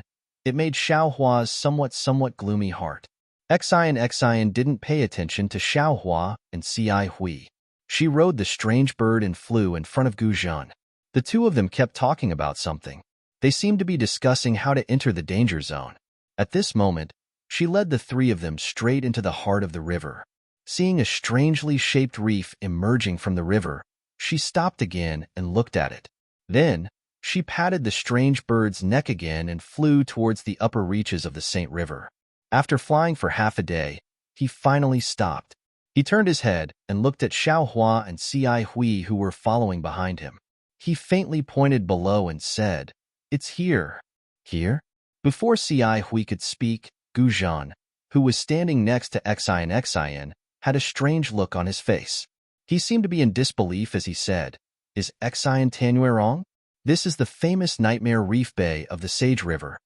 How could it be the location of the Dao Sect's array formation? What's impossible?"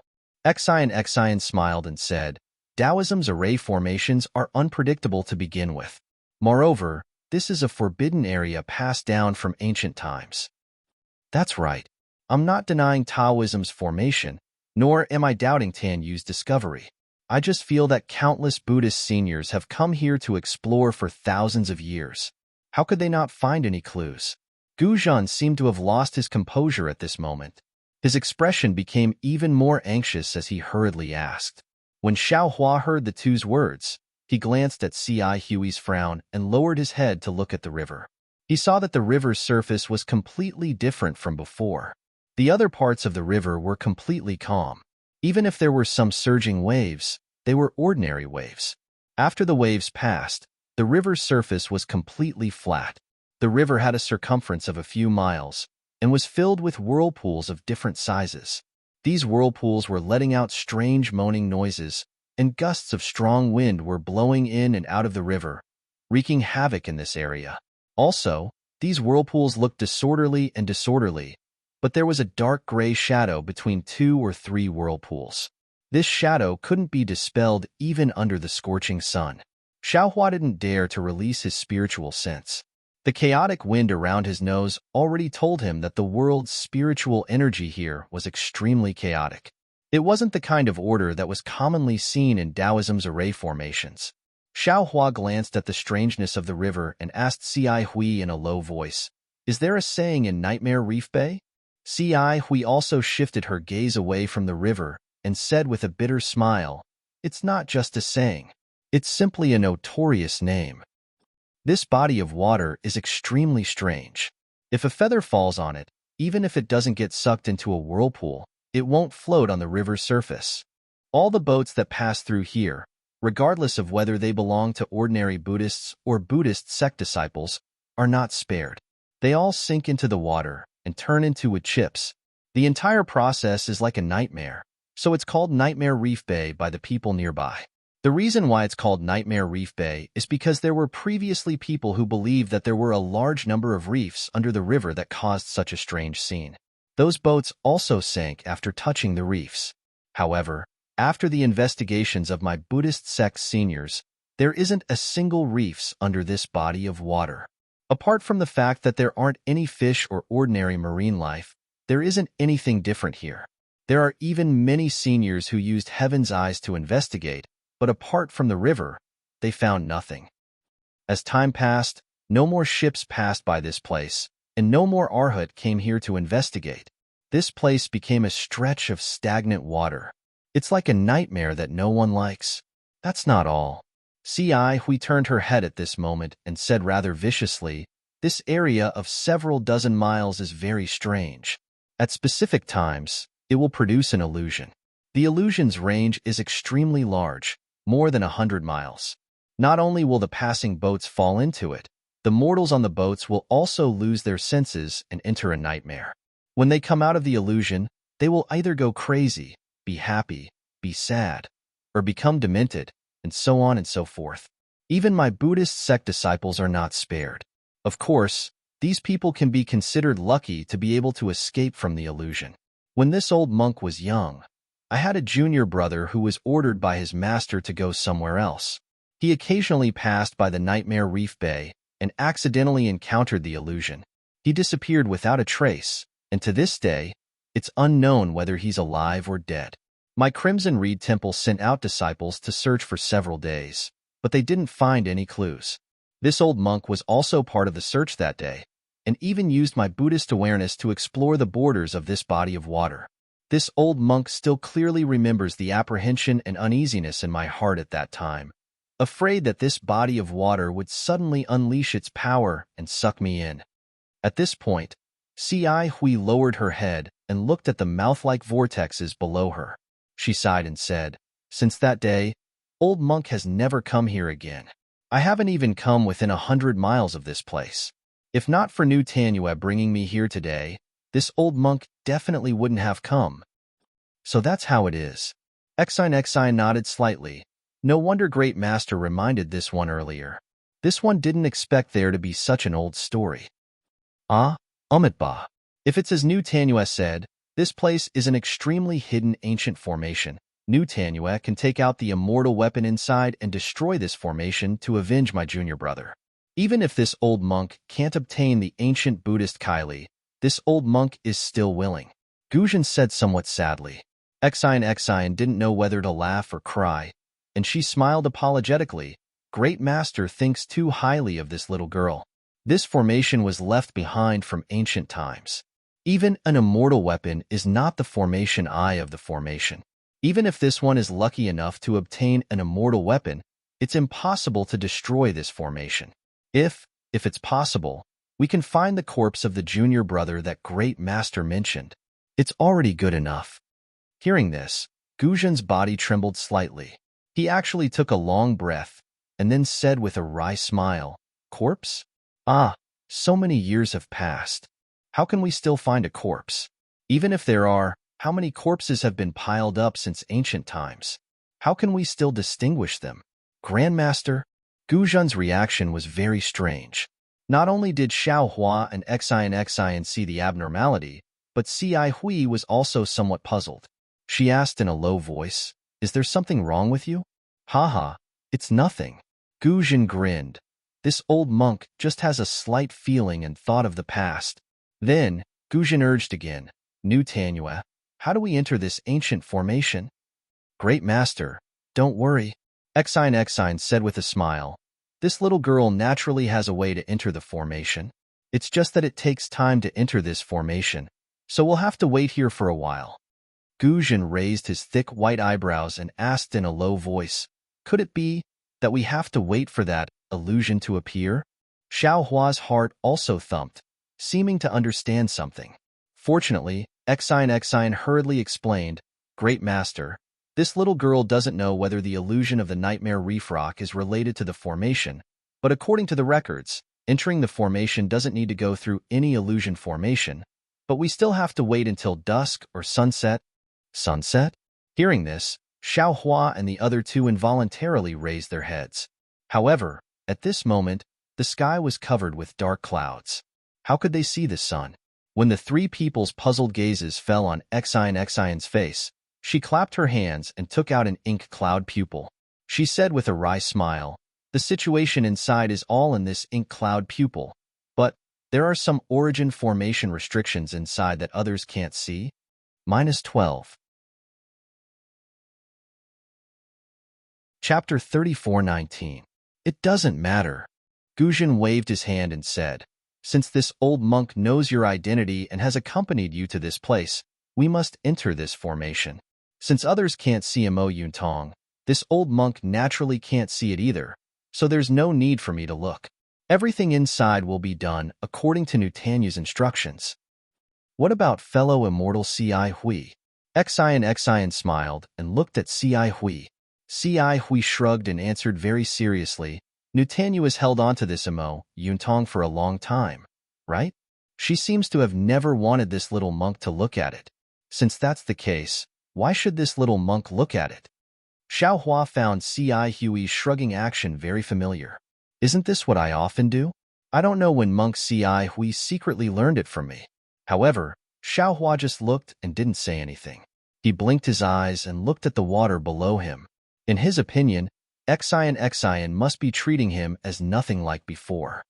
Little monk Tipu, unexpectedly, Xian raised her hand and held the Mo Yuntong in front of Xiao Hua's eyes. She smiled and said, "Do you want to take a look?" "Me?" Xiao Hua was slightly stunned. He looked at Xian in disbelief and said, "Benefactress still remembers this little monk. This little monk thought you wouldn't ask about it like before." "How could that be? Everything before didn't involve entering the formation. Now that we're going to work together to enter the forbidden area, how can this one not ask for your opinion?" Xian said seriously. "Although the result is the same as not being able to see it, this one still has to ask. My little monk master wants to take a look." From what Benefactress said, Buddhist awareness can't see through this Mo Yuntong. Xiao Hua said with a smile. Xian frowned and said, "That's right. This one already said it before. What if this little monk can see it?" Xiao Hua stretched out his hand and was about to grab the Mo Yuntong in Xian's hand. Just as Xiao Hua expected, Xian didn't withdraw her hand and even stretched it forward a bit.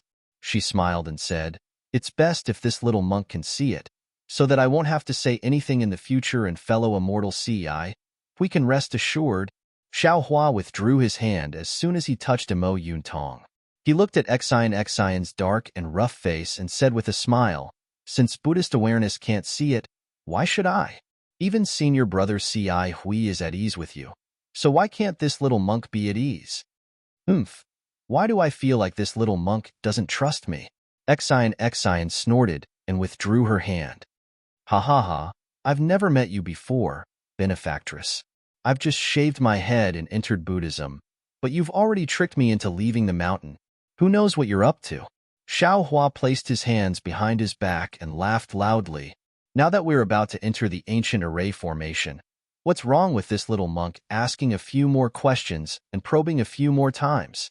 Don't tell me that I, the Arhat of Buddhism, am someone who can be easily fooled? Cough, cough. Without waiting for Exine to say anything, Hui coughed twice and said in a low voice, Junior brother Tipu, pay attention to your image. You are now a disciple of my Buddhist school. Speaking nonsense will damage your merit. Cough, cough. Hearing Hui's reminder, Xiaohua couldn't help but cough. This was going deep into the ancient array formation. Their lives could be in danger at any time. According to Xiaohua's knowledge, Hui didn't seem to know Xine's origin and background. They were just friends. How could Hui trust Xine so much? She didn't even ask about the situation inside the array formation and wanted to follow her in? If she was used as a cover or something, wouldn't her death be in vain? His probing like this didn't seem to be excessive, right? Could it be that this Buddhist disciple's behavior and sitting posture were more important than her life? Xiaohua smiled bitterly. He looked at Hui and then at Xine and said, There's still some time before dusk. If Benefactress Xine has the heart, you might as well tell this little monk and others the details of this ancient array formation in Mo Yuntong. Although I'll listen to Benefactress's arrangements, if we listen to her in advance, we'll at least know what to do, right? Or we can also give Benefactress some suggestions. Hearing this, Xine nodded slightly. She looked up at the sky and said, Little monk, you're right. Although I've already told fellow immortal Hui some things, now we'd better discuss it properly. However, when Xine told him what she knew, Xiaohua didn't know whether to laugh or cry. Because according to Xine, this was indeed an ancient array formation. However, as for what kind of array formation it was and how many dangers there were, she didn't know. Of course, it was impossible for her to know what kind of ancient array it was. What she knew was how to enter the magic formation, and that there was a fairy weapon left behind by the immortal realm in the magic formation. As for why Xine was confident that she could break into the magic formation and get the fairy weapon, it was because Mo Yuntong had recorded several dangerous parts of the magic formation, and she had prepared several imperial weapons and celestial devices according to Mo Yuntong's description. Great Aunt, Xiaohua almost blurted out, You want to break into the ancient array formation and obtain the immortal tool with these things? You're too imaginative, aren't you? You think I want it? Xine clenched her teeth, her face slightly flushed.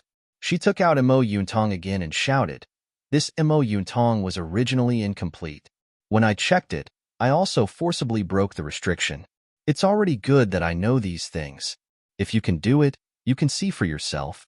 In that case, Xiaohua waved his hand and said, Little Monk suggests that we treat this as a sightseeing tour. Little Monk will pretend that he didn't hear about this array formation. You and I will rest here for a while and look at the nearby scenery. Then we'll cup our hands and say goodbye. How about we go about our own business? Junior brother Deepu, Hui said with a smile, Could it be that you didn't want to enter this array formation before? Aren't you interested in the ancient Buddha's fortune inside? Xiaohua shrugged and said with a smile, Benefactor Xine said it well. Little Monk was originally here to join in the fun. If there was Master Fontien's magic tool, Little Monk wouldn't have come. Now that Master Guzhan is here, Little Monk's role as a Buddhist disciple is also gone. Little Monk has never been interested in treasure hunting. Little Monk came with Senior Brother just to listen to Senior Brother talk about Buddhism and enjoy it. Beside him, Guzhan looked at Xiaohua and said in all seriousness, Little Monk, what you think makes sense. However, if it was another array formation, Little Monk might persuade Xine to stop. But this is the Nightmare Reef's array formation. Even if Xine stops now, Little Monk, we'll still try it. Why? Hui wanted to persuade Xiaohua, but when she heard Guzhan's words, she couldn't help but be stunned. Could it be that the junior brother mentioned by Master Xine's face was green and red because of Xiaohua's words? She was a little angry. Now her heart was moved and she said anxiously, Could it be Master's? Yes. Guzhan raised his head and sighed. Looking at the gloomy clouds, a trace of tears actually flashed in the corner of his eyes. That junior brother of this old monk. Is this old monk's younger brother? When Ci Hui said this, everyone's heart was heavy. Xiaohua had already felt that this junior brother might have some connection with Gu Zhan, but he didn't expect them to be so close. When this old monk was young, my family was poor. Before my younger brother was born, my father passed away. This old monk was only 4 years old at that time. My impression of my father was very shallow. After father passed away, mother was the only one who took care of old Na and my younger brother. Life was extremely difficult. When old Na was 10 years old, our family encountered a rare flood. Even now, old Na can still clearly remember that day when the waves reached the sky. Mother only had time to remove a door plank before the entire house was engulfed by the flood. That door plank was very small and could only fit this old monk and my 6-year-old younger brother. My mother could only hold the corner of the door plank with her hand. Gu Zhan took a deep breath and said tirelessly, "After drifting with the flood for more than half a day, my mother's strength was already exhausted. But this old monk was young at that time and didn't know about this. Plus, the flood had already overflowed and I had already lost my cool. When my mother told me to look after my younger brother, this old monk didn't think the worst of it and only nodded. But before her mother could finish her warning, a fist-sized beam came along with the flood and smashed her mother into the flood. This old monk was stupefied. My younger brother cried and wanted to crawl under the flood under the door plank. It was at that moment that this old monk knew that in this life, I was the only one my younger brother could rely on. This old monk seemed to have suddenly grown 10 years older. I hurriedly held my younger brother in my arms and coaxed him, saying that it was mother who went to the bottom of the river to catch fish for us. See, even Xiaohua, who was used to seeing life and death parting, felt his nose sour. Beside him, Xian's eyes were even redder. Fortunately, when the middle of the night passed, the masters of Jianglu Temple and other places had already arrived. The lucky survivors were all rescued. Because this old monk and my younger brother had no home to return to, we followed our masters to Jianglu Temple. After a few more years, this old monk and my younger brother shaved their heads and became monks at the same time. This old monk's Buddhist name was Gu Zhan, and my younger brother's Buddhist name was Gu Nian. Gu Nian was exceptionally intelligent since childhood, far surpassing this old monk by 100 times. At a young age, he cultivated into the mortal realm. Therefore, he obtained the favor of the Sutra Depository Elder, who prepared to accept him as a disciple and personally instruct him. It was on the eve of the apprenticeship ceremony that this old monk received the abbot's decree to deliver a letter to a place. This matter was originally this old monk's, but this old monk was naturally reciting Buddha's Diamond Sutra and became lazy. When Gu Nian saw this, he volunteered to go in this old monk's place. At this time, Gu Zhan's emotions were already somewhat out of control. Who knew that once he left, he would never come back? Later, not only did the seniors of the temple search for him many times, this old monk also secretly sneaked into this place. However, they also found nothing. From then on, whenever this old monk thought of mother's entrustment and thought of Gu Nian dying for this old monk, my heart would ache. After that, this old monk even made a vow in front of Buddha that in this life, I would find Gu Nian's corpse and comfort my mother's spirit in heaven. For this reason, this old monk ignored my master's advice and stepped into the guardian domain. I learned the power of the Diamond Sutra and cast the body of Buddha, eliminating evil and protecting Buddha. This is because I want to rely on my Buddhist divine ability to one day enter deep into the nightmare reef. -12. Chapter 34:20. At this point, Gu Zhan looks at Xiaohua, then at Ci Hui and Xian. He says word by word, "Previously, I didn't dare to face it because I didn't have the confidence. Now that Buddha has used your hands to lure me here, how can I not take the risk and fulfill my wish?" Hiss. Xiaohua gasps and murmurs, "Ba, it can't be such a coincidence, right?" After hearing this, Ci Hui's face turns solemn. She looks at Gu Zhan and says, "Martial ancestor, although this little monk's Buddhist cultivation is shallow, I have some attainments in Buddhist magic. This little monk is not talented, but I'm willing to follow martial ancestor inside to explore." Xian clenches her teeth and says in a low voice, Sad things all have similar reasons. Since we're all in the same boat, this little girl is also willing to accompany Great Master inside. Although this little girl doesn't know much about arrays. At this point, Xian suddenly realizes something. She turns to look at Xiao Hua and scolds, "Little monk, how dare you make fun of me?"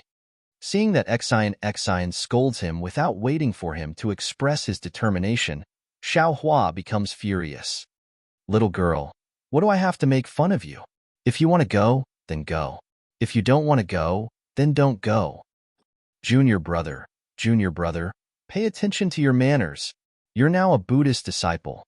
Ci Hui hurriedly says, "Don't violate the precepts of anger and make Buddha unhappy. Who said that you have to understand the array thoroughly before entering? If Mo Yuntong explained the array clearly, then how could the immortal tool still be inside?"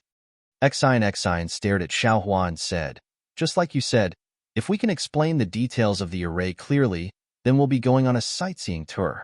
It's because you don't want to go in, that's why you're accusing me." Hee. Xiao Hua smiles, showing his snow-white teeth. Xian's words are reasonable. As long as there's a danger zone, it's already good to have some information about it. How can you understand the situation of the danger zone in detail? The reason why Xiao Hua doesn't want to go in is that he doesn't want to be a shield for others. And now, Gu Zhan was determined to go in. For the sake of his heart not. For the sake of his long-cherished wish. Xiao Hua would definitely help such a kind person. Moreover, this was the Dao sect's formation. Even if Xiao Hua was not proficient in formations, he was still a genuine Dao sect disciple. With him around, wouldn't the three of them have a greater chance of survival? Seeing Xiao Hua smiling and not answering her question, Xian felt embarrassed. She stamped her feet in the air and said, "Little monk, are you going or not? If you're going, then let's get it over with. If you're not going, then hurry up and leave." Xiao Hua faintly smiled, looked at Ci Hui and said, "Senior brother Ci Hui, do you think this little monk should go or not?" Ci Hui smiled but did not answer. She used her index finger to point at her own chest. Cruel and unscrupulous? Xiao Hua stared blankly and asked curiously. Ci Hui's figure swayed slightly, and she managed to stand firm in midair. She said angrily, "Ask your conscience. I do have a conscience, but I can't find my moral integrity." Xiao Hua stretched and said, "When you need this little monk, tell this little monk. If you don't, then this little monk will hide behind senior brother." Hee, this little monk has a glib tongue. Why is he so similar to those pale-faced scholars of Confucian cultivation? Xian smiled. "Don't worry, with Master Guzhan here, you won't be needed. You can just follow along and watch the show." "I hope so." Xiao Hua shrunk his neck. "Fellow immortal Ci Hui." Xian rolled her eyes at Xiao Hua and said to Ci Hui, "This one remembers that you know Buddhism's heavenly feet, and your cultivation is quite amazing." It's not amazing, but since heavenly feet is called heart's desire, this little monk can go anywhere within 1,000 feet at will, in just a blink of an eye. Ci Hui nodded without reservation. This is also one of the main reasons why this one invited fellow immortal. Xian said, "The first stage of this array is the most difficult. The array will only open for a few breaths of time, and in this few breaths of time, the entire water area within a few miles will be sealed. If not for a special ability, it's impossible to enter. And as long as someone enters the array during this few breaths of time, the entrance of the array will stop. Of course, this period of time is also very short, but for us who are around the 4th grade of origin energy, it's nothing much." This little monk understands. Ci Hui nodded. This little monk is willing to take the lead and tear open the entrance of this array. Good, Xian nodded happily, and then explained to Ci Hui in detail for a while. The two of them didn't talk behind anyone's back, and they didn't transmit their voices, so Xiao Hua heard everything clearly. Although the situation described by Xian wasn't very clear, Xiao Hua already knew that this was definitely a Dao sect's array. Xian's words weren't false, and he couldn't help but feel a bit sad. This time. This Xiao seems to have been forced to do something beyond his ability again. After Xian and Ci Hui's discussion, the three of them put away their mounts. Exion took out the ink cloud pupil and placed it on her forehead to look for a moment, then released her origin energy and searched within a few miles, and then brought the three of them to fly towards the east side of the thousands of whirlpools. Woo-woo! Just as the four of them were flying, suddenly, a loud whimpering sound rang out, and within a few miles, waves of ghostly wailing and wolf howling could be heard. Xiao Hua lowered his head to look, and the large and small whirlpools suddenly trembled rapidly. This was the source of the commotion, and the speed at which the spiritual chi of heaven and earth was absorbed increased. The hurricane formed by the spiritual chi of heaven and earth fell into the water, and when it rushed into the whirlpool, it condensed into a sound. Swoosh! Without waiting for the others to make a move, Exion stretched out her hand and took out an emerald green handkerchief from her sleeve. With a shake of her hand, she threw it into the air. Clouds and mist gushed out from the handkerchief, and after absorbing the noble chi, it turned into a cloud that covered everyone's head and immediately blocked the hurricane. Woo-woo! Woo-woo! Woo-woo! The whimpering sound in the water rose and fell one after another, like a frightening melody. The rhythm was like a tide that rushed into everyone's ears. Umitba! Ci Hui chanted Buddha's name, and his hands formed the Akala seal. The Buddha's light emitted from his body and also covered the four of them, and that frightening melody could no longer enter. Quickly look! Exion suddenly pointed with her hand and cheerfully called out. Following the direction that Exion pointed, a trembling tornado gradually appeared in the thousands of whirlpools along with the melody. These tornadoes gradually gathered, and when they reached a height of 100 zhong, they suddenly whistled, like a wind dragon rushing to the western horizon. That hurricane was so big, first it was dozens of li, then it was hundreds of li. The spiritual chi of heaven and earth in this area was sucked into it, and it was like an unyielding wind dragon roaring as it rapidly expanded and directly rushed into the thick clouds. Swoosh! The hurricane rushed into the clouds, and a hole of dozens of li in size appeared to be insignificant in the endless clouds. However, it was also very mysterious. From this insignificant hole in the clouds, a ray of light shot out, like an orange sword of light falling on Xiao Hua and the others, and sprinkled over the dozens of li of water around the nightmare reef. Xiao Hua narrowed his eyes and looked at the hole in the clouds. In the slanted horizon, there was a touch of the afterglow of the setting sun, and it was rather reluctant to part with the grayish-blue dusk. The ancient array is indeed extraordinary. Xiao Hua sighed slightly. He could also be considered a grandmaster array master, and when he saw the array open, his thoughts were different from others. If this Xiao was the one setting up the array, I really wouldn't know how to set up an array that corresponds to the time. However, when he thought of this, Xiao Hua's heart moved. Oh, perhaps this array doesn't pursue the details. It should be related to, right, it should be related to the power of the sun and moon. If this Xiao knew how to use the power of the sun, moon, and stars in an array, I think I can also set up such a mysterious array. While Xiao Hua was pondering, the ray of light that fell on the several li of water had a beautiful change. The orange ray of light first spread out on the water surface, and then it actually followed the ripples of the water and converged towards the thousands of whirlpools. When the rays of light entered the whirlpools, the entire water body let out a low roar, and the water surface gradually rose. However, it rose by more than 3 inches. The thousands of whirlpools suddenly froze, and the orange ray of light also froze, like thousands of morning stars. This freezing only lasted for an instant, and then all the whirlpools suddenly reversed, and the rays of light within the whirlpools rushed out, rapidly swaying within several li. Every ray of light formed a palm-sized light shadow in the air, and the thousands of light shadows swayed in confusion, as if they were dancing with a group of demons, and it was even more bizarre. This, Xiao Hua's gaze swept over, and his eyes flashed with confusion. The space above the water body was restricted by the array, and the spiritual energy of heaven and earth was already thin. These flashing lights didn't cause any fluctuations, and he really didn't understand how to open the array.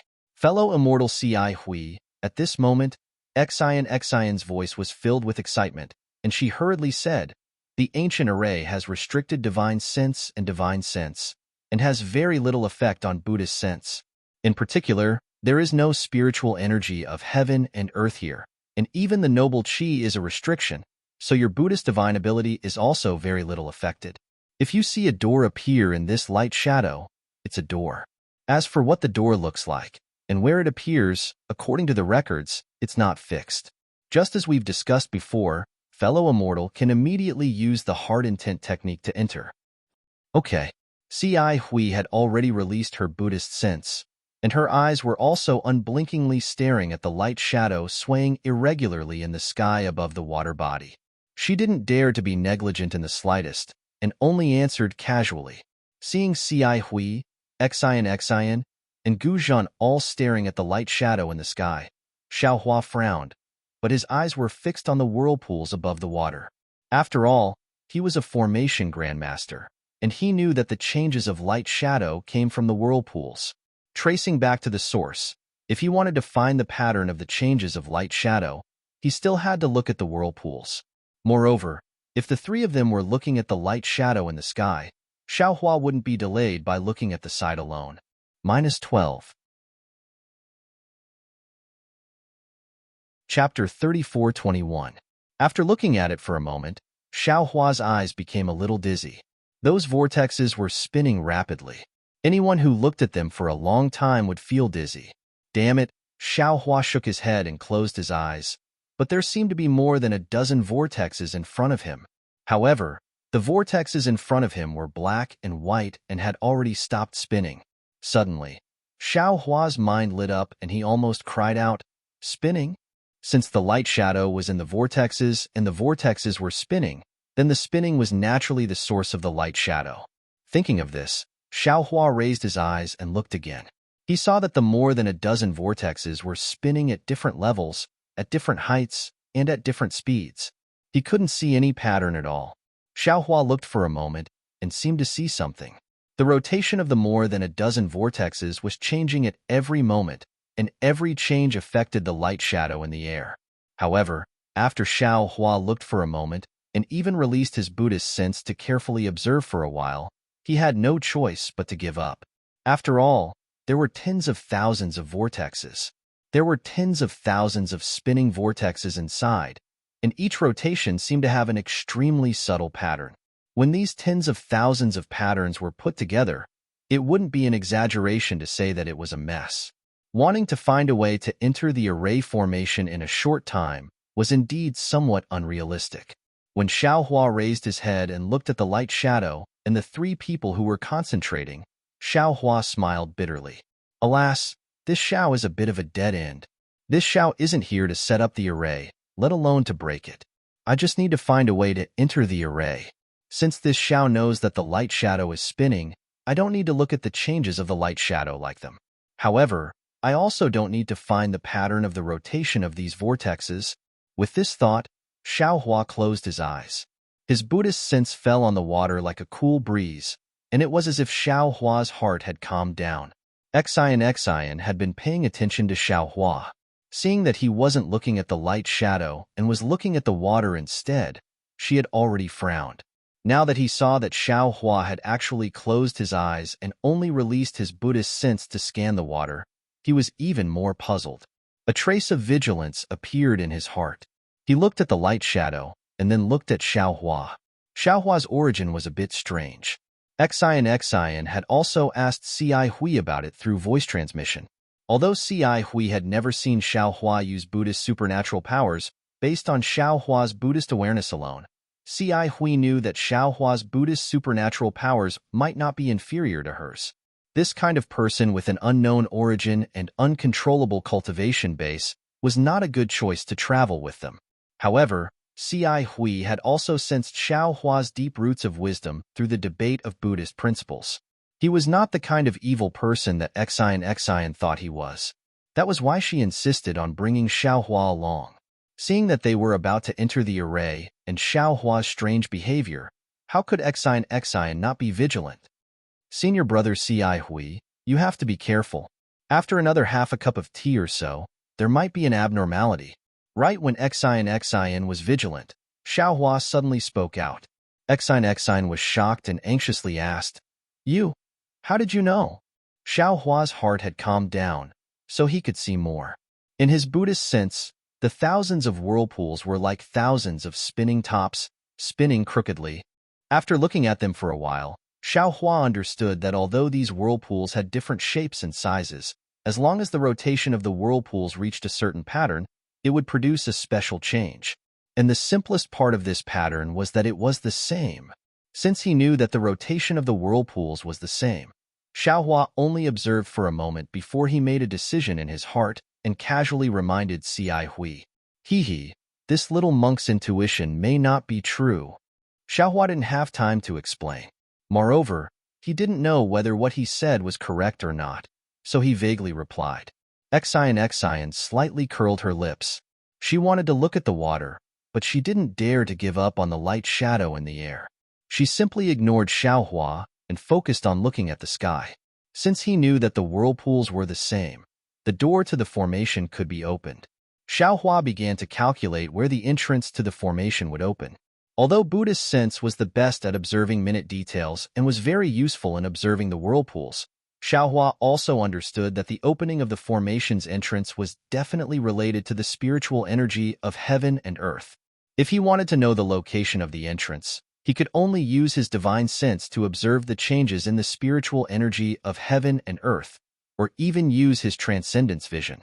Of course, Xiaohua was now a little monk of the Buddhist sect, so it wasn't suitable for him to use his divine sense. If he used his transcendence vision, it would be somewhat overkill. After thinking for a moment, Xiaohua released his soul sense. Sure enough, after scanning with his soul sense, Xiaohua understood that the spiritual energy of heaven and earth above the water had been confined. Looking at the thousands of whirlpools, he saw spiritual energy of different sizes.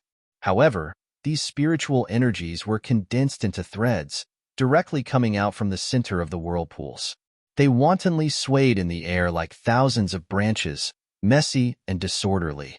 The time it took to drink half a cup of tea quickly passed. As time passed, these threads condensed from spiritual energy of heaven and earth began to move in an orderly manner, gradually moving in front of Xiaohua and the others. An irregular shape of several feet in size gradually appeared. "Haha, this is the formation's entrance?" Xiaohua was overjoyed. Just as he was about to open his mouth to warn them, he suddenly froze, a layer of cold sweat appearing on his back. No, how could it be so simple? If such weak soul sense could discover the formation's entrance, then wouldn't the Taoist sect's divine sense be able to discover it easily? Why would we need to look for some light portal? Hurry! Over there. Just as Xiaohua was hesitating, Gu Zhan's voice rang out, pointing at a place several li away from the group. Xiaohua hastily raised his head. Sure enough, over 10 zhang in the air, thousands of light shadows suddenly condensed together, slowly forming a 3-meter-wide orange-red portal. Along with Gu Zhan's voice, Ci Hui's body flashed with faint Buddhist light. She put her palms together, chanted Amitabha, and raised her left foot slightly. It was with this raise of her left foot that Ci Hui's figure disappeared before everyone's eyes. A wisp of Buddhist light streaked through the air, rushing toward the portal in the air. Let's go.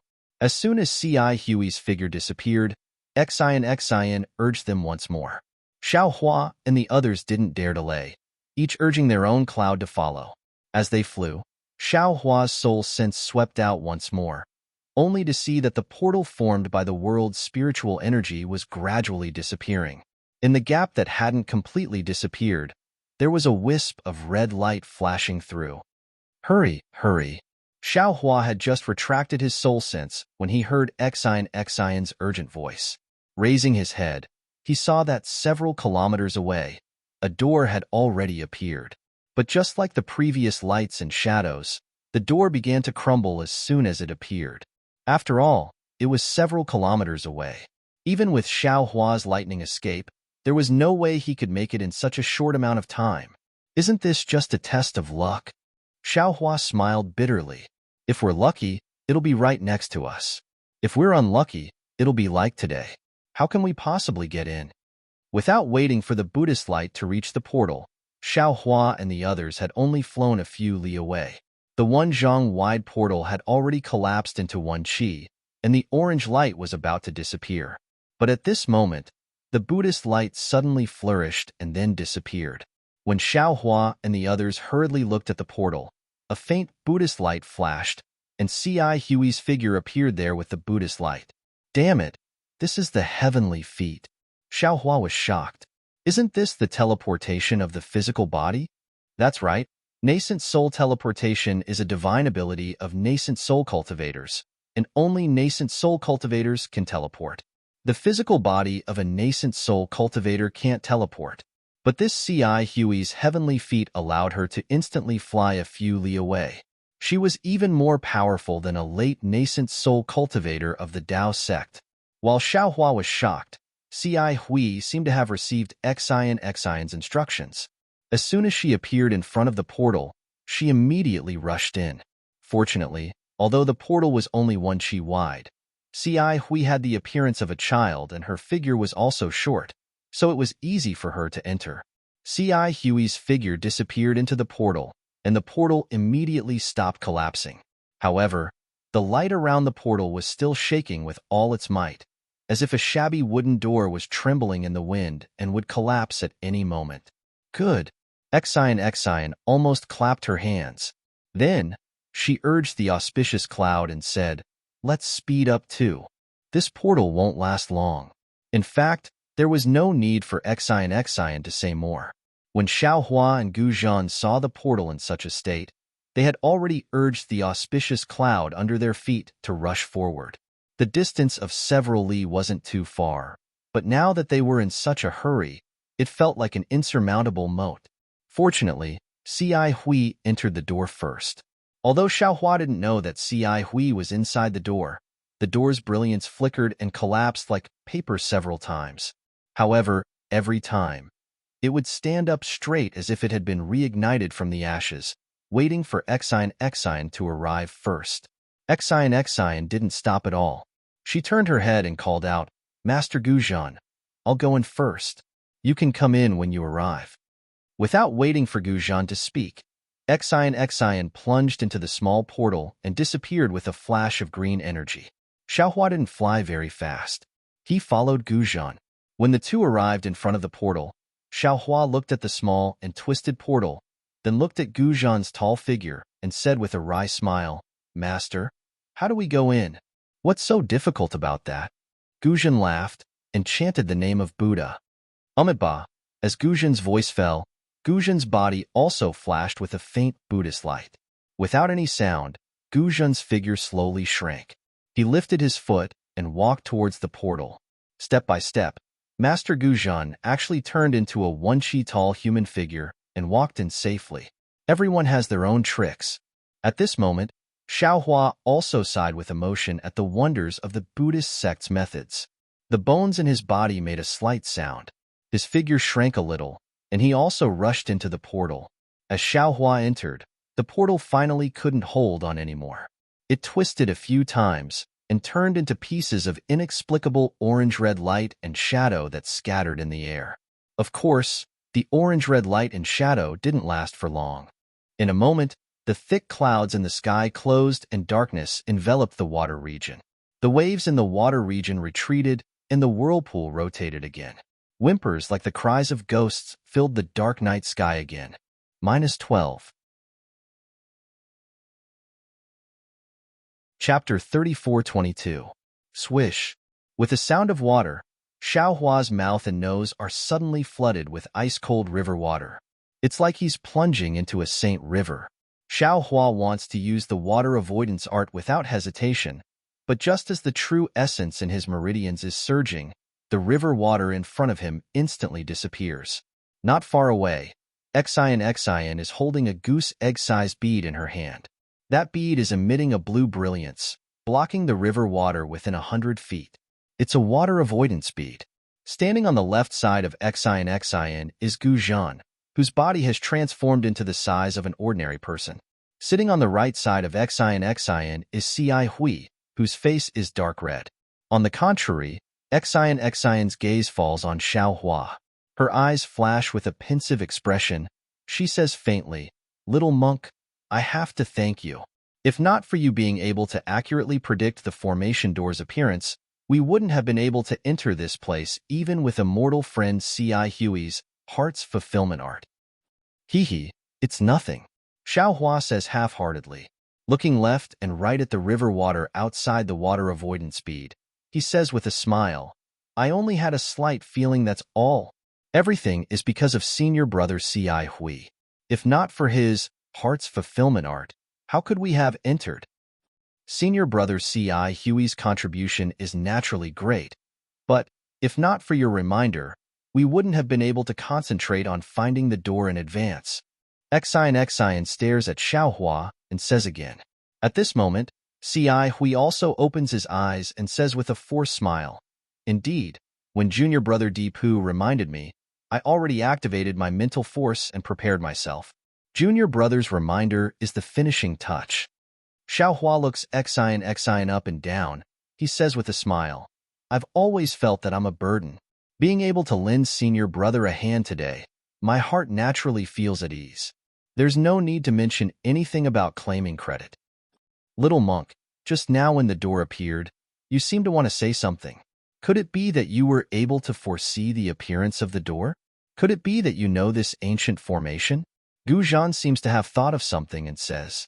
Xiao Hua touches his nose and says with a bitter smile, "What are you talking about, great master? This is an ancient Taoist formation. How could I know? Just now when this little monk came in, I was still puzzled. I had clearly rushed through the door, but why did it look like I had plunged head first into the river?"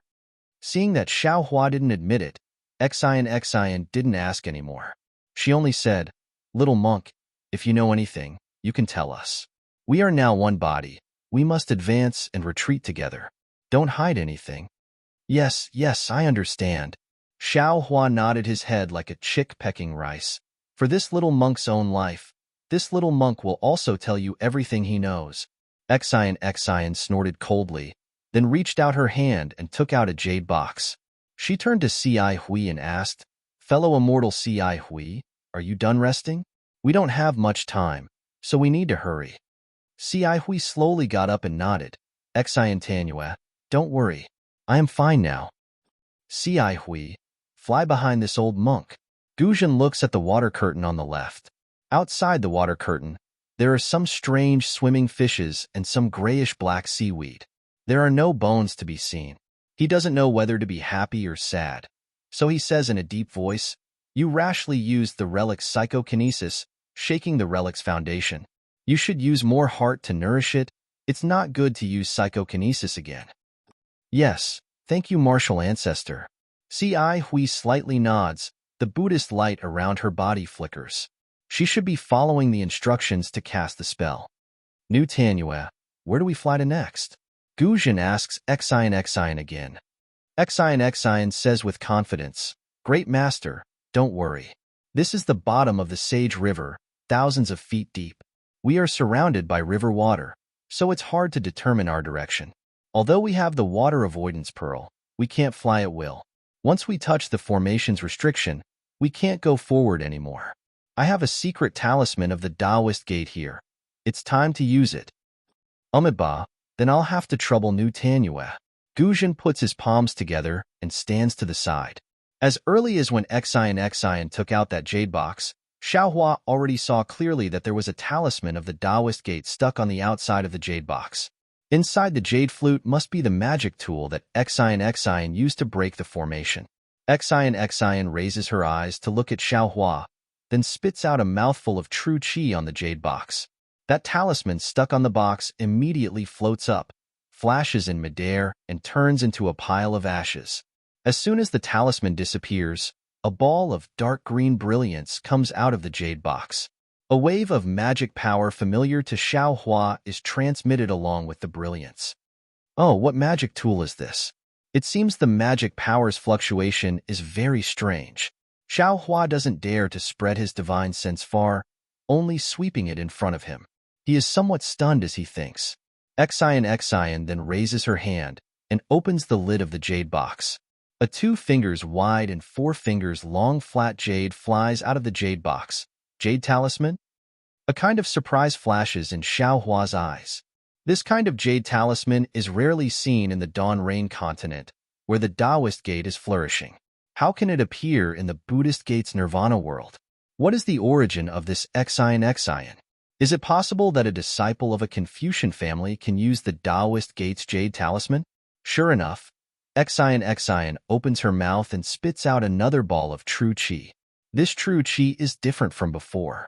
When it lands in the air, it immediately takes the shape of a sword. Xian's left hand grabs the air as if she is holding the flying sword. Then, as if she is forming a seal, that flying sword rapidly moves in midair. Go! Xian lightly reprimands. The true qi condensed into a flying sword suddenly explodes. The true qi rushes into the seal that was drawn on the flying sword before. Xian pushes her hand again.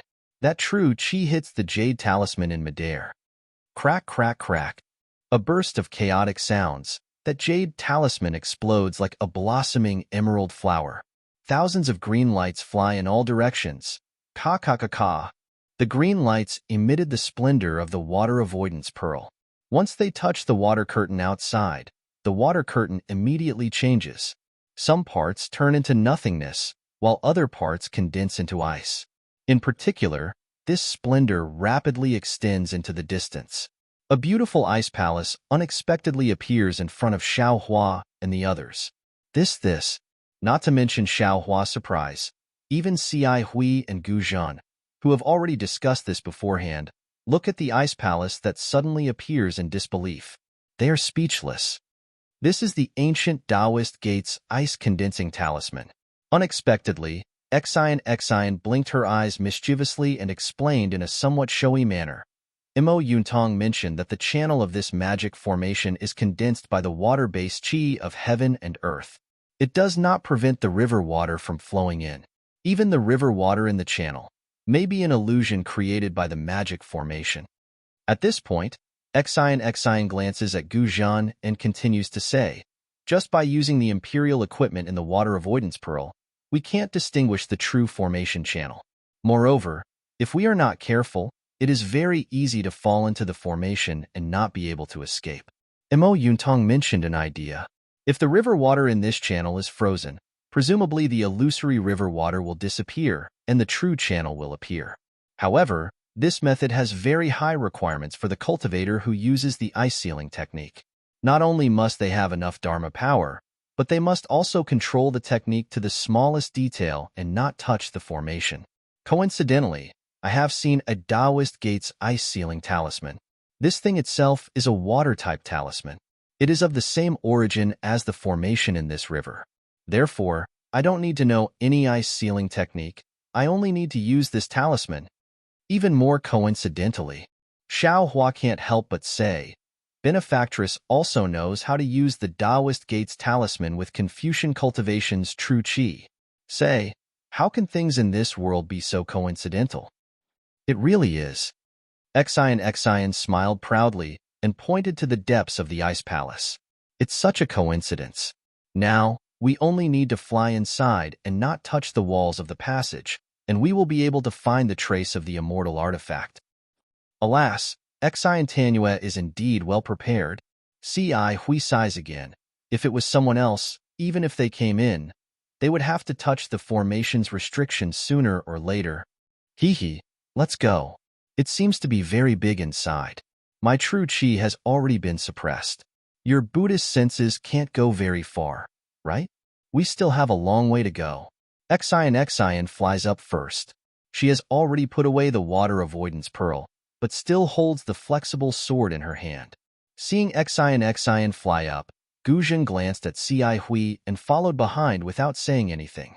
Ci Hui smiled and said to Xiao Hua, Thank you, junior brother Tip, for covering the rear for us. It's no problem. This is the safest place. This little monk can't ask for more. Xiao Hua raises his hand and asks Ci Hui to fly first. The four people fly up, with Xiao Hua at the back. He tries to release his Buddhist senses. Sure enough, it is extremely suppressed and can't go more than 10 feet. Moreover, the formation channels in the four walls also block his Buddhist senses, so it can't go out at all. But fortunately, Xiaohua feels that his soul sense is not suppressed too much. If it can go very far. These are bones. Not long after flying out, Xiaohua is trying to use his soul sense. In front of him, Xian calls out with some hesitation. Xiaohua looks up. On the ice channel several feet away, there is an area densely packed with hundreds and thousands of bones. These bones are already scattered. It is impossible to tell what kind of bones they are. Moreover, the size of the bones is also different. Some are half a foot long, some are several feet long. They are obviously not human bones. Alas, Umitba. Guzhan's slightly sorrowful voice rises. Thank you for the reminder. This old monk has already seen it. Although this old monk is already prepared, when faced with these bones, my heart is complicated. This formation must be the skeleton of my younger brother. This formation is so miraculous. With this old monk's current cultivation, this old monk can't deal with it. How can he escape at that time? Forget it. Since this old monk can face his skeleton, this old monk can recite the rebirth mantra several times. This old monk has already fulfilled his lifelong wish. After saying that, Guzhan sits cross-legged in front of the ice wall formed by the bones. He puts his palms together and devoutly recites the rebirth mantra. Strands of elemental energy are sent into the ice wall along with Guzhan's chanting. Unfortunately, the ice wall has no reaction at all. It is like a clay ox entering the sea. -12.